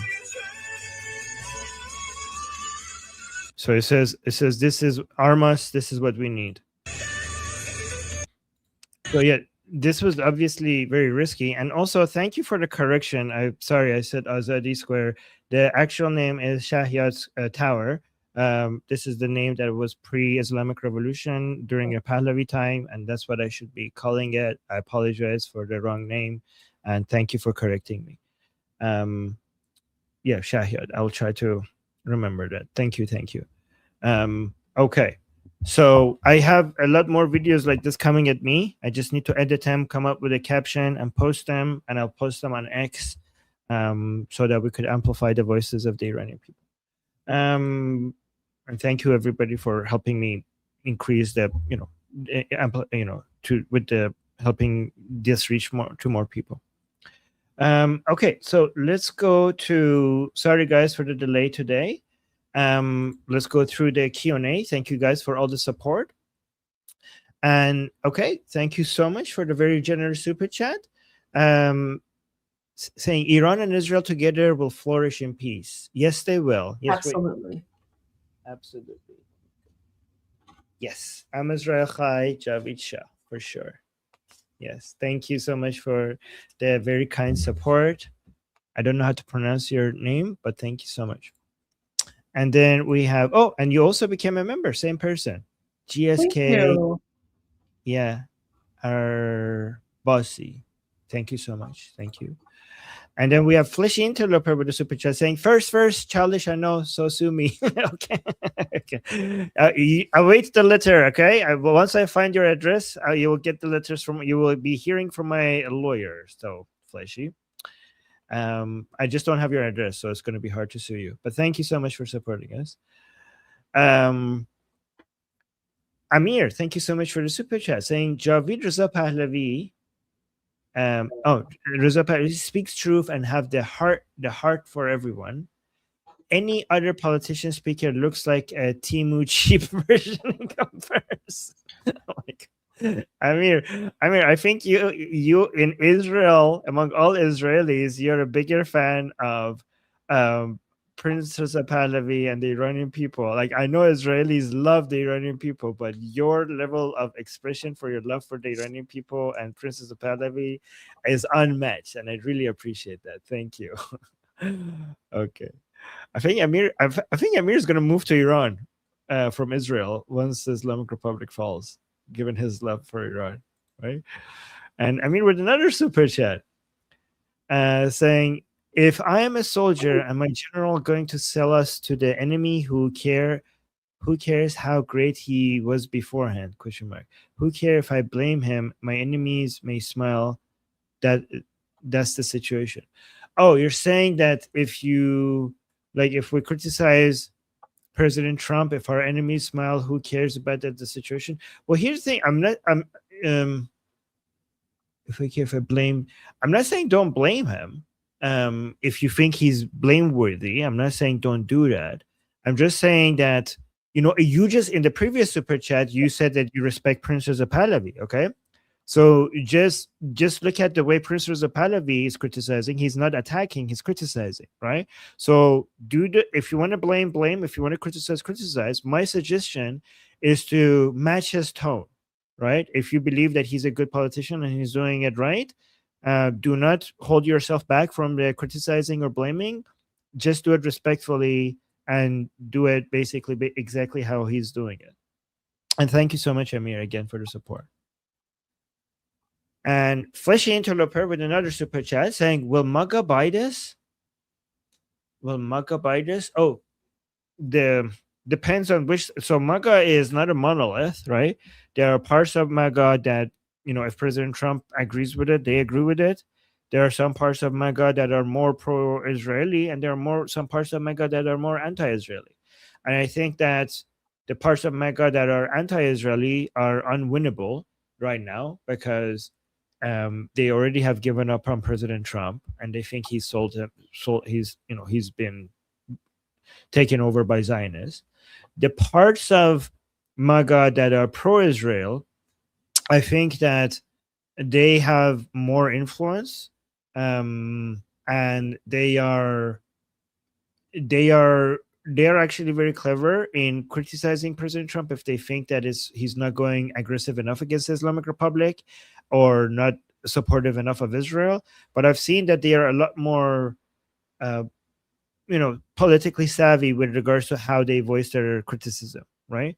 So yeah, but it depends on which part of MAGA you're talking about. And Atki, thank you so much for the super chat saying, isn't it great that Pahlavi message about Pahlavi? Oh, by the way, sorry guys, a lot of MAGA people are going to be like, Armin, the anti-Israeli part of MAGA are not real MAGA, and I'm happy for, and I'm completely in agreement with all of you wanting to kick those people out of MAGA and not considering them real MAGA. I fully endorse that. So sorry for even categorizing them as MAGA. Atki, thank you so much for the super chat saying, isn't it great that Pahlavi message about hope and staying the course was only a couple of days before the deal MOU stuff happened? Yes, it seemed like exactly what we needed at the right time, which seems to be a common trend with Princess of Pahlavi, almost as if he can see what's about to happen and he puts out the message exactly when we need it the most. That is such a good observation, Atki. Holy crap, that is such a good point. When we mentioned that like, guys, Princess of Pahlavi said that something is about to happen. I think this is why he's saying that, and it did happen. You're so correct. Thank you for that reminder. That is so on point. And then we got another super chat. Thank you so much. Lamborghini, which I pronounce as I am Bugini. That's Lamborghini, like the car. I know. Thank you. Thank you so much. From South Africa, saying the Shah is a true leader. He reaffirms the fact that the Islamic Republic will fall, and from its ashes, the Iranian people will emerge victorious. Yes, this is what, and that is exactly the right message that we need right now. That's the reaffirmation that we need. That's what the Iranian people need to hear the most right now, and that makes him a true leader. And we're so lucky to have him. SC, thank you so much for the super sticker. Very kind, very generous. Firejack always supporting us. Thank you so much, Firejack, saying the stock market just returned to pre-war levels. Wait, let me see what's the stock market as. S&P.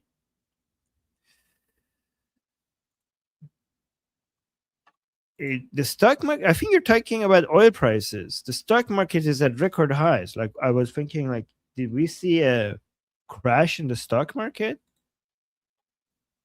No, I mean, it's close to record highs and it's much above where it was before the war started. I think you meant the oil prices, I think. I mean, it's getting close to before the war started.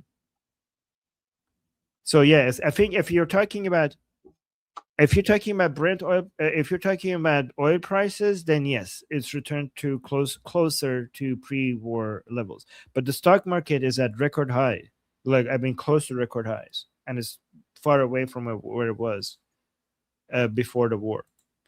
And then saying AP oil prices are still $10 higher than February 27th. Toughness on Iran is not measured by U.S. finances. Let me see, actually. Okay. I don't know what you're looking at. Stock market is over here. It's record high. And it hasn't fell significantly. It's at record highs. So this is S&P 500. Brent, if we look at Brent crude oil prices, this is before the war, and now we're going down.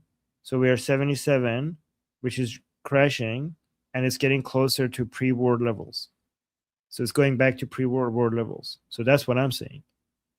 And also, toughness on Iran is not measured by U.S. finances. It actually is, because the Islamic Republic's leverage over the United States was the claimed ability that it could crash U.S. finances. So U.S. economy not crashing shows the resilience of United States economy, which means that it could be tough to the Islamic Republic without much consequences to its economy. So it does determine how it does determine how aggressive the United States can be to the Islamic Republic without actually paying much of a cost for it.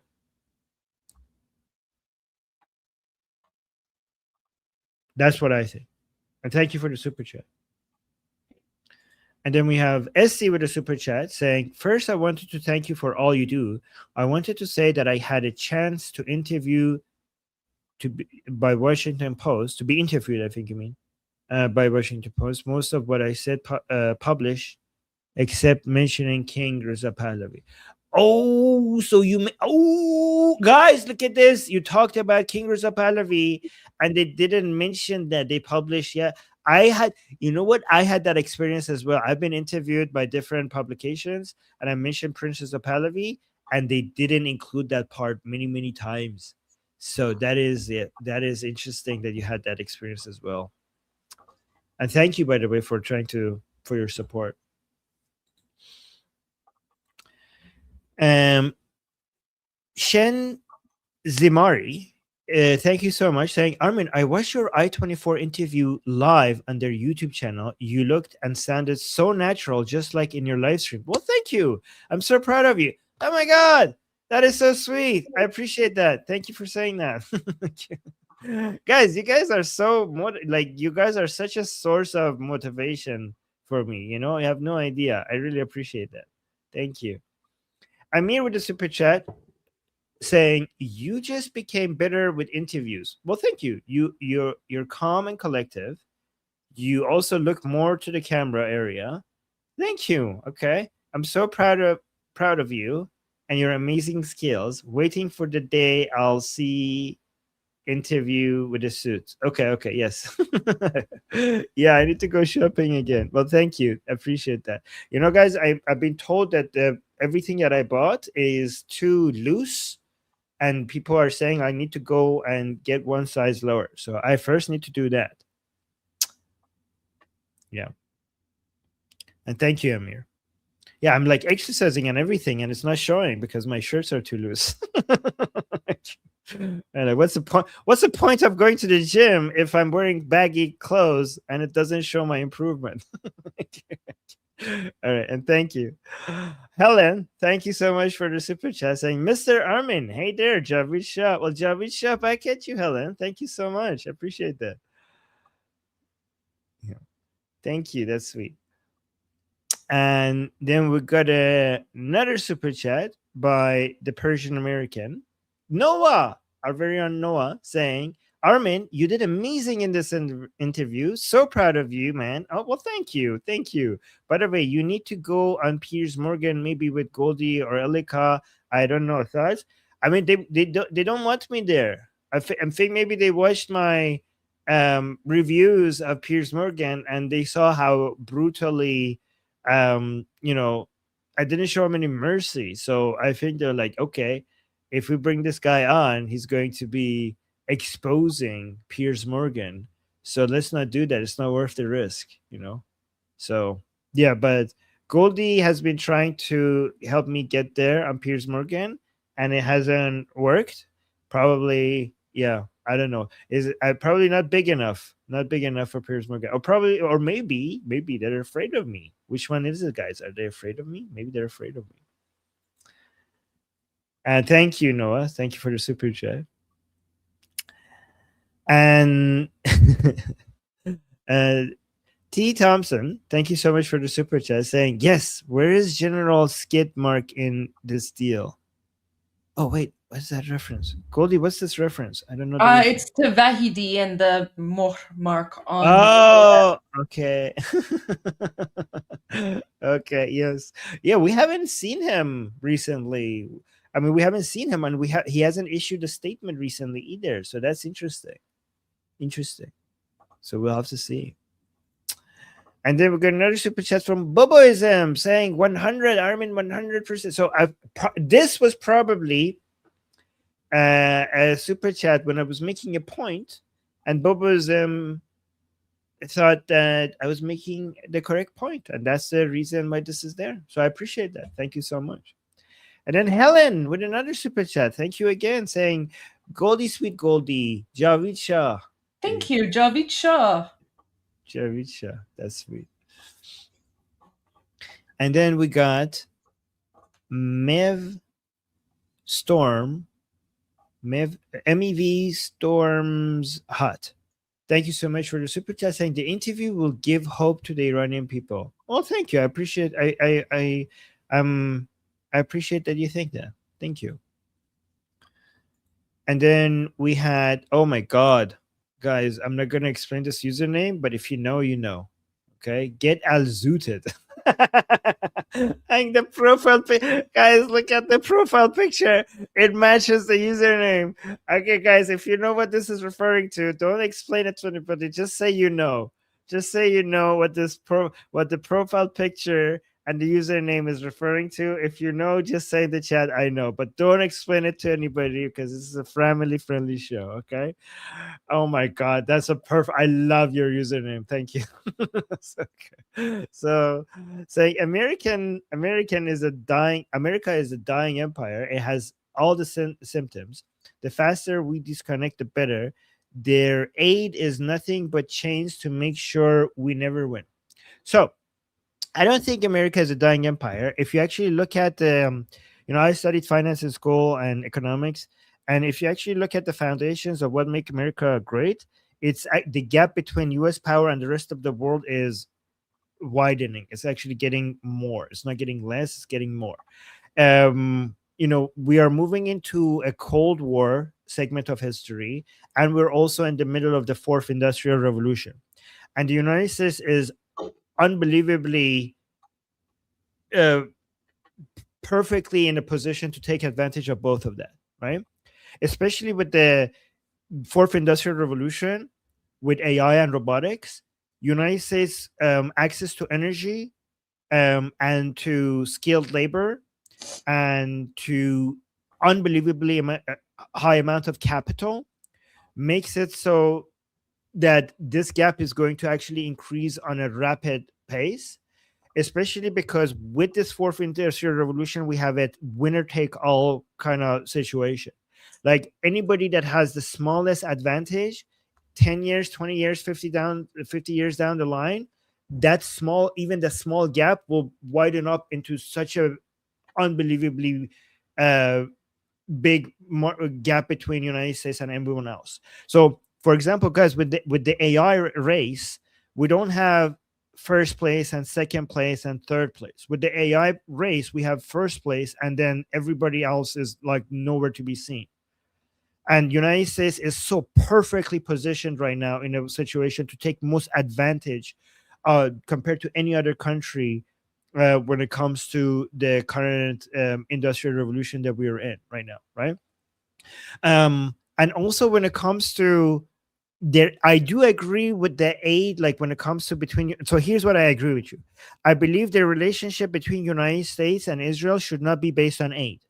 It should be based on mutual cooperation and basically integrating your militaries with each other and do collaboration and do everything, do operations, do practice military operations that are based on mutually aligned interests. So removing the aid removes the political dependency and the political drama of the relationship between United States and Israel. And instead of the aid, you should increase the how intertwined your militaries are and how much military cooperation you have with each other.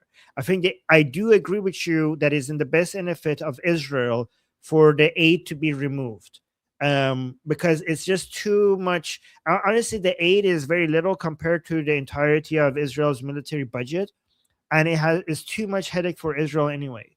And there are better ways for Israel and United States to work with each other relative to that aid. So I do agree that the aid is more of a chain than actual help, and there are better ways to help. And the good news is both Israel and United States are moving in that direction, not just with Israel, but also with Ukraine, with Taiwan, with NATO member countries. United States is moving towards more, instead of supporting you outright, to getting these countries to become self-reliant, to use their own GDP to build up their own military, and also use their GDP to buy Americans, advanced American weapons instead of just the United States giving them aid. And that is not America turning against Israel, Taiwan, and Ukraine. That is just basically, especially for countries that it's basically making these countries more self-reliant and become stronger and have a bigger and more powerful military that is less dependent on United States. And for all of these countries to have militaries that are less dependent on United States is also in the benefit of both countries, including United States, because they become stronger allies of United States. And it also removes the burden of global security from United States' shoulder, and it will make it more of a shared burden among all of these countries that have stronger military. So it's a win-win for both sides. So I think I agree with your observation that the aid, we should be moving away from the aid. I just think that should not be an Israel versus America. It should be a better, as an understanding that this is a better relationship. It's a win-win for both countries. And thank you for the super chat. Ooh. Okay, and then we got another super chat. Well, William, thank you so much, William, saying Trump isn't perfect, neither is the MOU. Literally everything is far better than it would have been under Democrat control. Perfect summary, nothing need to add. I don't need to add. I'll just add something. The MOU is just for show. We need to be, what matters is what happens rather than what is written in the MOU. But you're right. Even what happens will not be perfect, right? And that's very true. And then we got another super chat from that. Thank you so much, saying JD is contradicting himself by calling Islamic Republic a state sponsor of terrorism. Then he says they should have something to defend themselves. He is a white Obama. Armin, you did great. Thank you both. Well, thank you so much for the endorsement and the vote of confidence. I do agree that his framing, like he was wrong, like what he said was wrong regarding they need to be defending themselves and stuff like that. Like that is obviously wrong. These are terrorists. They are not in the business of defending themselves. They're always in offensive mode against. They're always in offensive mode against civilization, not just the Iranian civilization, but everyone's civilization. Right. So I completely agree with that part. I wouldn't go as far as calling him a white Obama, because if you go back to the JCPOA and see what Obama had done for the Islamic Republic, it's really hard to reach that level of support for the Islamic Republic. Right. So even though we could criticize him and basically correct JD Vance, it's not Obama level stuff. And thank you. And then Atki, thank you so much for the super chat, saying JD's gone mad. He shouldn't be president ever. Okay. Well, I'm not going to comment on that because Goldie says this is Iran Revolution Live and we should bring in US politics here in Iran Revolution Live. So you can talk to me on my other shows, but this is going to be Iran focused. See, Goldie's watching. Guys, Goldie's watching. I have to be careful. Thank you, Edki. And Mrs. MTC, thank you so much for the super chat, saying, do you think Islam will take over the world? No, not a chance. But we should. Well, but that's, oh my God. Not over our dead bodies, maybe literally. So, okay, so this might sound cringe, but I think that Islam cannot take over the world because it's retarded, and because the correct values and the proper methods are too profitable and are too effective in making people's lives better. And one thing that is good about garbage ideas is that they're self-destructive, right? So Islam does so much damage, but it's limited by the fact that it doesn't work. Communism grows and makes so much damage, but eventually self-destruct because it doesn't work. So these dangerous ideas are dangerous because they could spread like virus and grow rapidly and cause a lot of damage. But one advantage that we have against them is not just that, you know, we are fighting for the correct values against these garbage ideas, but it's easier to defend our values because they work and they make people's lives better, and they make societies more secure, and they make societies more prosperous. And because they make societies more prosperous, they make us richer, and they make us be able to afford bigger guns, right? So the good thing, here's the thing. The good thing about communism is that it doesn't work. And because it doesn't work, eventually they will run out of money.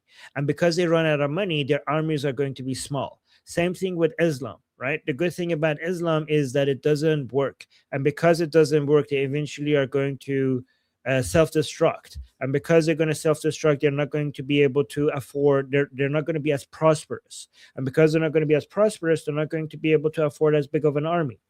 And that's why our armies are going to be bigger than their armies. But that shouldn't make us complacent. That shouldn't make us sit back and not fight back. As much as we can celebrate that our ideas are better, so therefore the societies that are governed by them are going to become bigger and basically defeat the ones that are not governed by them.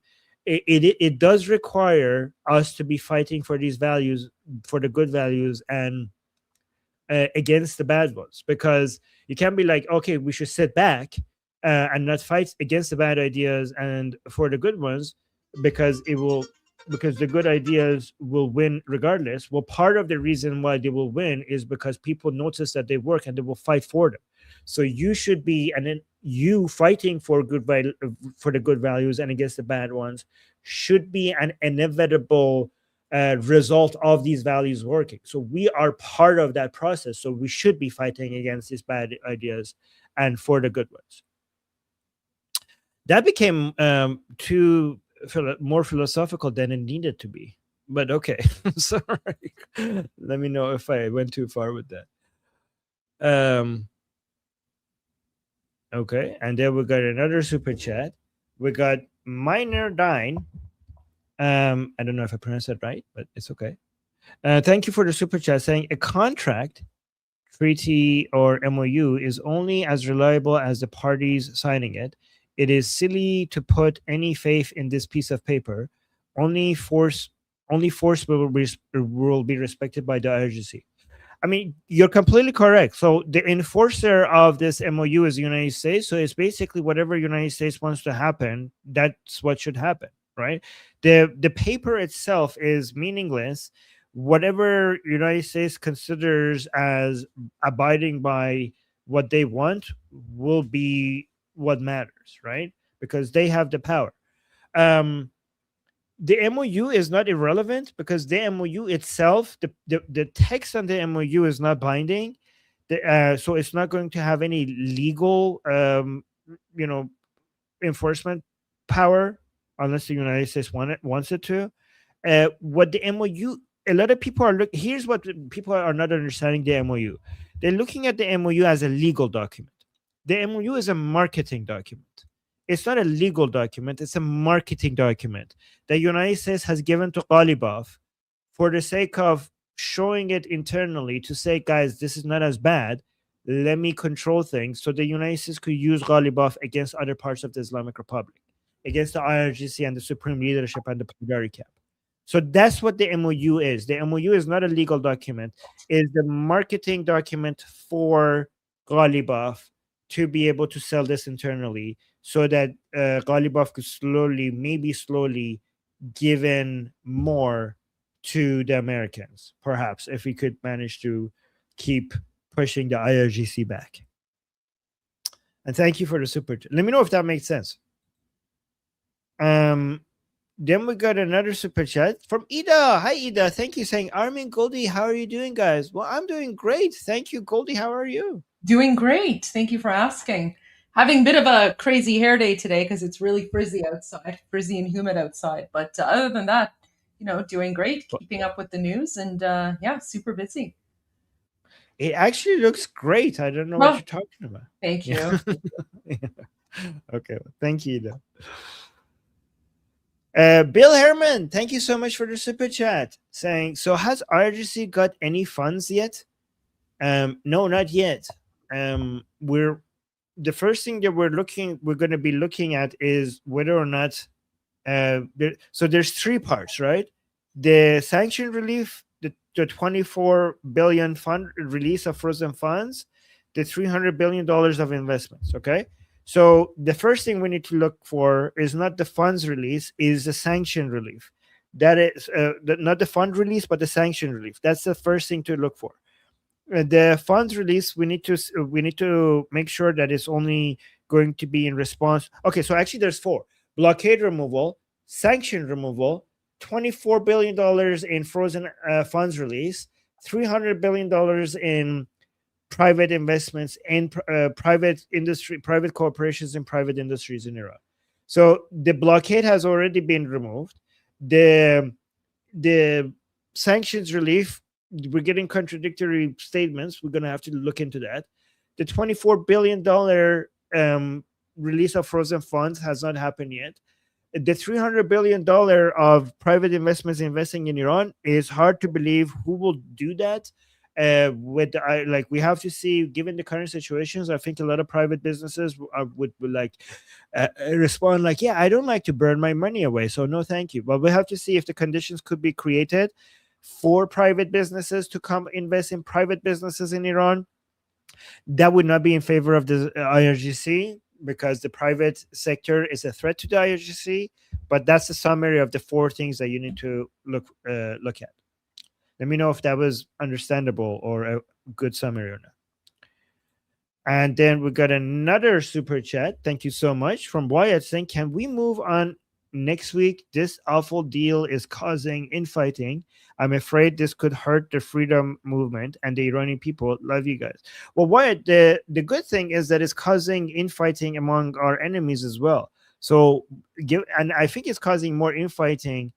Given that it's causing more infighting among them, at least among the body of the the supporters of the regime. So they're having a worse time than us. Their entire think about this. Their entire ideology is being, I'm trying to not use bad words here, but you know what I'm gonna say, right? If this was not a family friendly show, but this is such an insult to everything that the Islamic Republic and its ideology stand for. We just saw President Pezeshkian put his signature next to the signature of the person they call the murderer of their supreme leader. This is a devastating blow to everything that they stand for. And guys, soft power is so important. People underestimate. We have three sources of political power: economic power, military power, and soft power or people power, or what we call information warfare and psychological warfare and loyalty and faith and all of that. So that's the soft power. A lot of people underestimate soft power because they cannot visually see it and touch it, but it's such an important part of the power of a nation and a state. The reason a lot of people look at the United States and they call it a superpower, for example, because they see the size of its economy and they see the size of its military and they say, oh my God, yeah, that is a superpower. But they're missing a huge part of that. The United States is culturally as a cultural superpower as well. Everywhere in the world, if you look at it, is everywhere. It's not just movies and music and it's not just that. It's basically the way the entire society is functioning is based on the American world model. Everywhere on the planet, is based on what America's world model is. Like this, the structure of politics in almost every country, even the fake democracies, is based on the American model. That level of cultural dominance is something that a lot of people underestimate, and it's a huge part of what makes the United States a superpower. And the Islamic Republic, just because of this MOU, has lost a significant part of its soft power. And it's really hard to recover from that. And I would say it's impossible to recover from that. And thank you for the super chat. And Shirin with the super chat, thank you so much, saying scary world, and then facepalm. Well, Shirin, as scary as the world is today, it's better than it has ever been. We are living, I know it's hard to believe because we turn on the news and there's like boom booms and terrorism and people being, suffering everywhere in the world, and we're like, oh my God, this is like really scary. But if you look at it statistically, we are living at the best of times. When it comes to stability, when it comes to war, when it comes to violence, when it comes to poverty, when it comes to access to clean water, when it comes to childhood mortality, when it comes to disease, when it comes to access to medicine, when it comes to access to entertainment, when it comes to people being connected with each other, every metric that you measure, the world is such a better place compared to where it has ever been for the past 10,000 years of civilization. So it might be a scary word, but we're moving in the right direction and everything is getting better. And thank you, Shirin, for the super chat. And Iran, and also even in Iran, the Islamic Republic is weaker than it has ever been, and the Iranian opposition against the Islamic Republic is the strongest it has ever been. So everywhere in the world, we're making progress, including Iran. And thank you, Shirin, for the super chat. And Zipgun with the super chat, thank you so much, saying the White House has gone from being the Marco Rubio show to the JD Vance show. Do you think that Trump is on the way out? Trump is on the way out? Well, Trump uses different. I don't think Trump is on the way out. I think Trump uses different strategies at different times based on what makes sense, what he thinks he makes sense at that time. And sometimes when he's being more aggressive, you can see Rubio speaking more often. And sometimes when he's being less aggressive, you can see JD Vance is speaking more often. It's very interesting because what his strategy is at the time really does match who is speaking more often. You could see that when we were being very, very militarily aggressive against the Islamic Republic, Marco Rubio was being talking a lot more. And now that we're using negotiations and MOU, we're seeing JD Vance is talking a lot more, which is very telling. But I think these are just different sides of the different strategies that President Trump has. It's not like Trump is on the way out. Is he thinks that at different times, different types of, different weapons against the Islamic Republic makes more sense to him based on what the situation is at the time. And then we got another super chat. Thank you so much, Philly, with a Philly PC rocker, I think. Thank you so much for the super chat, saying typical American here. It's Philip Crocker. Oh. Guys, I'm so bad with reading names. I don't know where they start and when they end, and this it's so bad. I'm suck at this. I'm sorry. Okay, my card, my excuse is that English is not my first language. Okay, there you go. I could save myself by reminding you of that every time. And not a good excuse, guys. Let me tell you a secret, okay? I suck at some of these things, like reading things, on the Persian channel as well, and on the English channel as well. So when I read names and hard words in Persian, and I get it wrong, and people start laughing at me on my Persian show, I tell them, guys, I haven't been in Iran for 20 years. 20 years. That's why I get it wrong.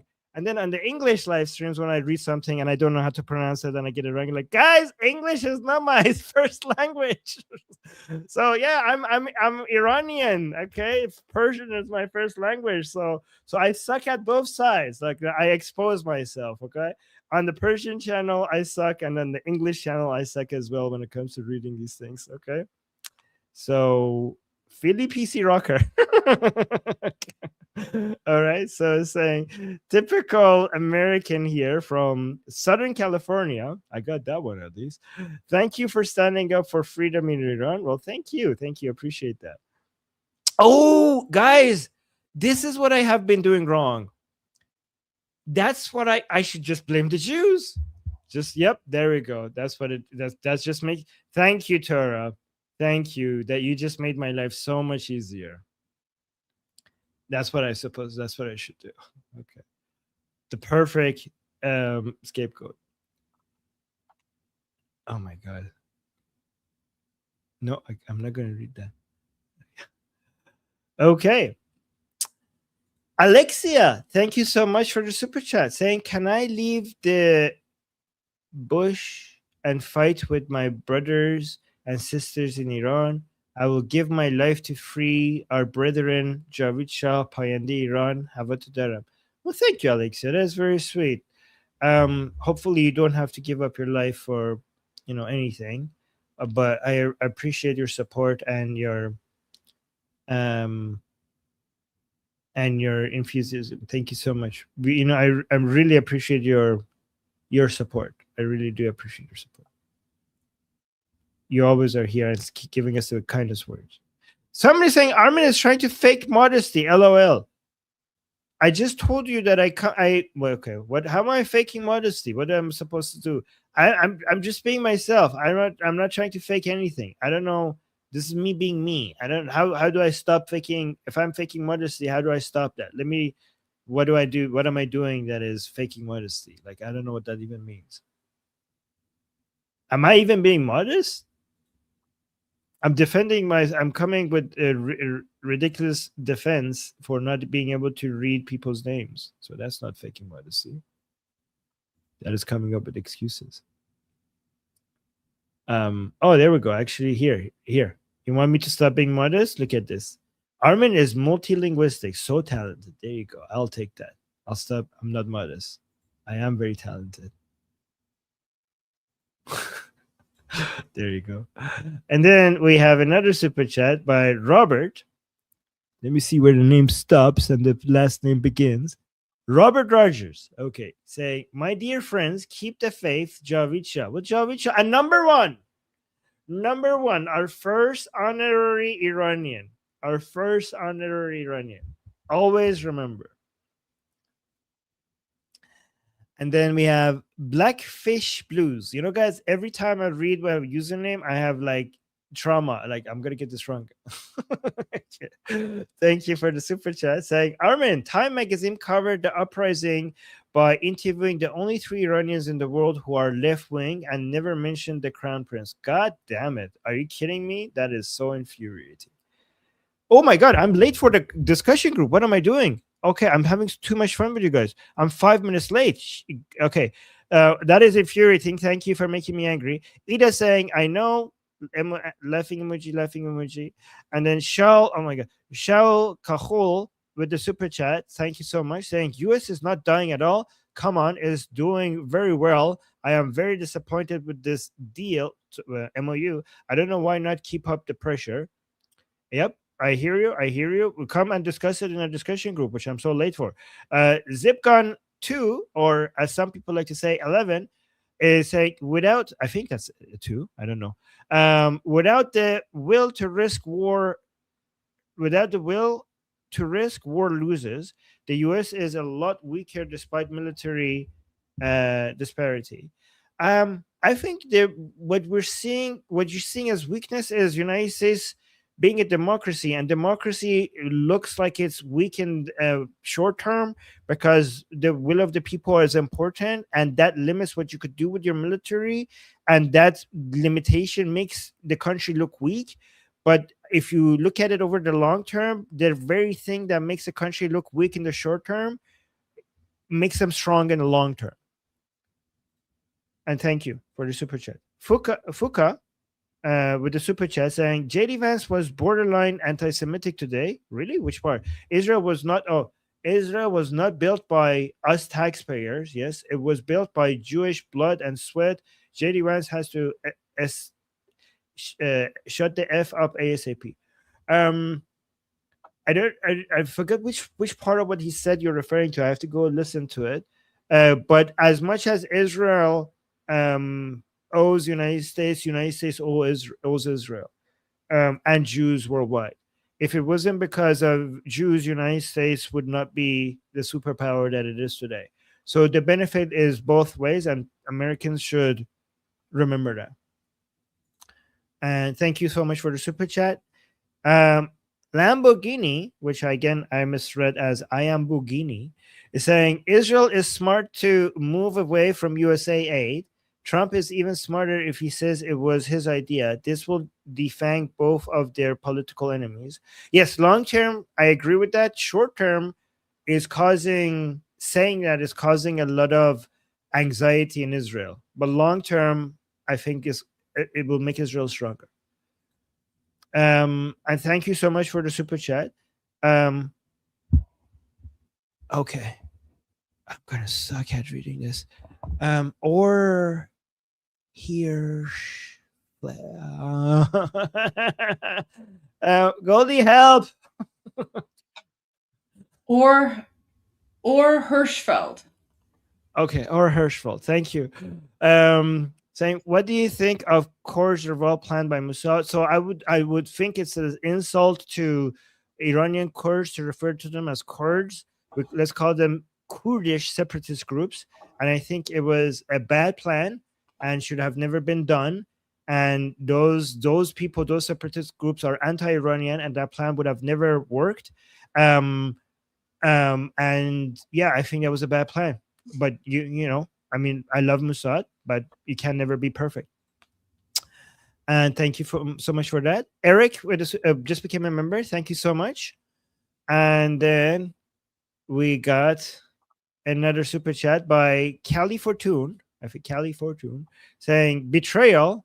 1, Trump derangement syndrome. Democrats and media who normally support Israel did not due to TDS. 2, EU refused Trump-Putin Alaska deal and continue waste resources and weapons. EU refused to help with Iran. 3, Kurds stole weapons. Kurdish separatist groups, not the Kurds. Yeah. So yeah, those are good points. And just wanted to mention that Iranian Kurds are patriotic and they stand and they hate those separatist groups. So the reason why I want to always clarify that this doesn't represent the Kurds, because the vast majority of Iranian Kurds are against those separatist groups. And thank you for the super chat. Free J, thank you so much again for the super chat, saying Trump is fooling everyone. The MOU can and will be extended until after the midterm elections. Yep, that's true. The MOU is just, it's not binding the United States. Trump knows the IRGC and Hezbollah will break the truce. Meanwhile, the strait will remain open. I think we cannot judge the MOU. We can't judge anything based on what's written in the MOU. I think we need to wait and see what actually happens and judge what happens rather than what is written in the MOU. And thank you so much for the super chat. And then Who Dat Nation Gal, thank you so much for the super chat. Saying victim card, Goldie victim card. Oh, Rembrandt Smith. Yeah, okay. So Goldie, we have a new victim card that is for you. You would maybe in the next show you want me to show it? Just send it to me. I'll take a look. Okay. Thank you. Okay, I will do that. Who Dat Nation Girl, tell me to send it to. Remind me to send it to Goldie on WhatsApp. Thank you so much for that. And then Eric with the last super sticker. Thank you so much for supporting us. And guys, I am so late for our discussion group. You could join our discussion group. I should stop being late. I'm so bad at this. People come there and I'm like, God, this is not good. I'm gonna stop being. Oh my God, I'm 10 minutes late. So here's the link in the chat for the discussion group, which I'm gonna go to right now. The QR code to the discussion group is in the top right corner of the screen. The link is in the chat. The link is also, you could come talk to me and other people there. The link is also in the bio section of my channel, Liberty Politics. And if you could either come to the discussion group and join our group call and talk to us there, or you could watch our discussion on Liberty Politics, where we will be live streaming it and you could just watch it over there. And that's what I would be doing. But Goldie, what would you be doing for the rest of today? Running some errands, and then I have another media interview later today. Awesome. Okay. Yeah. Whoa.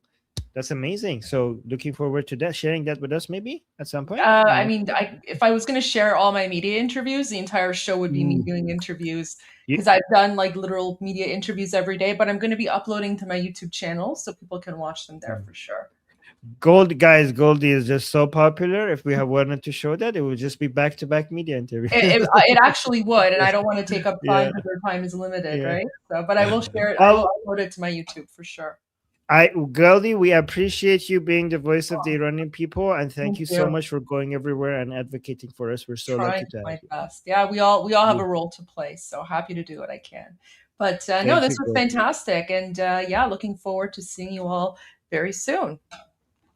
All right, guys. See you guys soon. For me, in 2 minutes, and for everyone else, same time tomorrow. And until then, I'm Israel Chai. Long live America. God bless America. جاوید شاه پاینده ایران. غرق انقلاب است.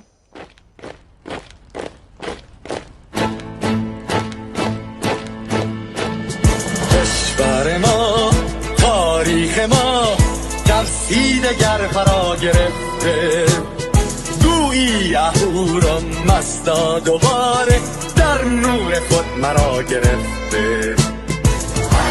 سرودی سر میدهم باز فارغ از رنج و تشویش، ایران غرق انقلاب است، به پیش به پیش به پیش، ایران غرق انقلاب است، به پیش به پیش به پیش.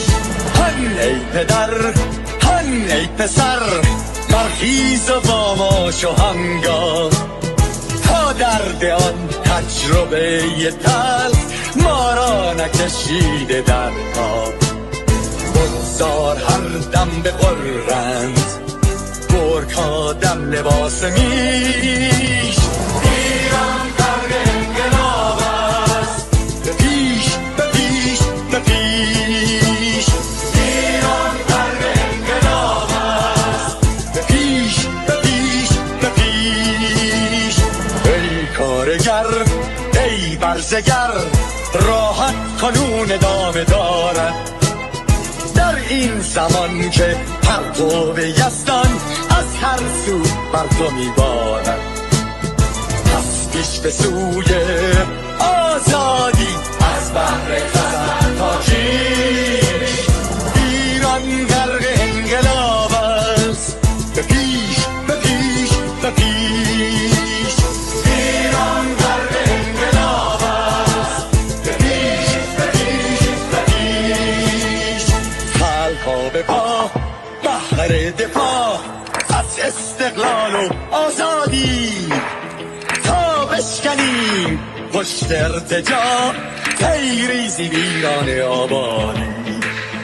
تا زنده سازیم سنت‌های می از بر بالین و کیش، ایران غرق انقلاب است، به پیش به پیش به پیش، ایران غرق انقلاب است، به پیش به پیش به پیش. با امید روزی که تمام این دلبشو و انقلاب تموم بشه و ما در روشنایی، نور و سعادت مردم کشورمون غرق بشیم. نه خارجی نه بیگانه، نه مستشارهای ویرانی، نه چیر خاران نه کاسه لیسان، فقط هم رزمان ایرانی. ما با شرافت میهنی بسازیم بهر فرزندان خویش، ایران غرق انقلاب است، به پیش به پیش به پیش، ایران غرق انقلاب است، به پیش به پیش به پیش. مردان بیایید داخل صف ما، اکنون که آغاز رویاست، دشمنان بدانید ما زنده هستیم بعد از ما هم ایران پابرجاست آن روح شیطان ما را فریب داد با صد شعار مردمیش ایران غرق انقلاب است به پیش به پیش به پیش ایران غرق انقلاب است به پیش به پیش به پیش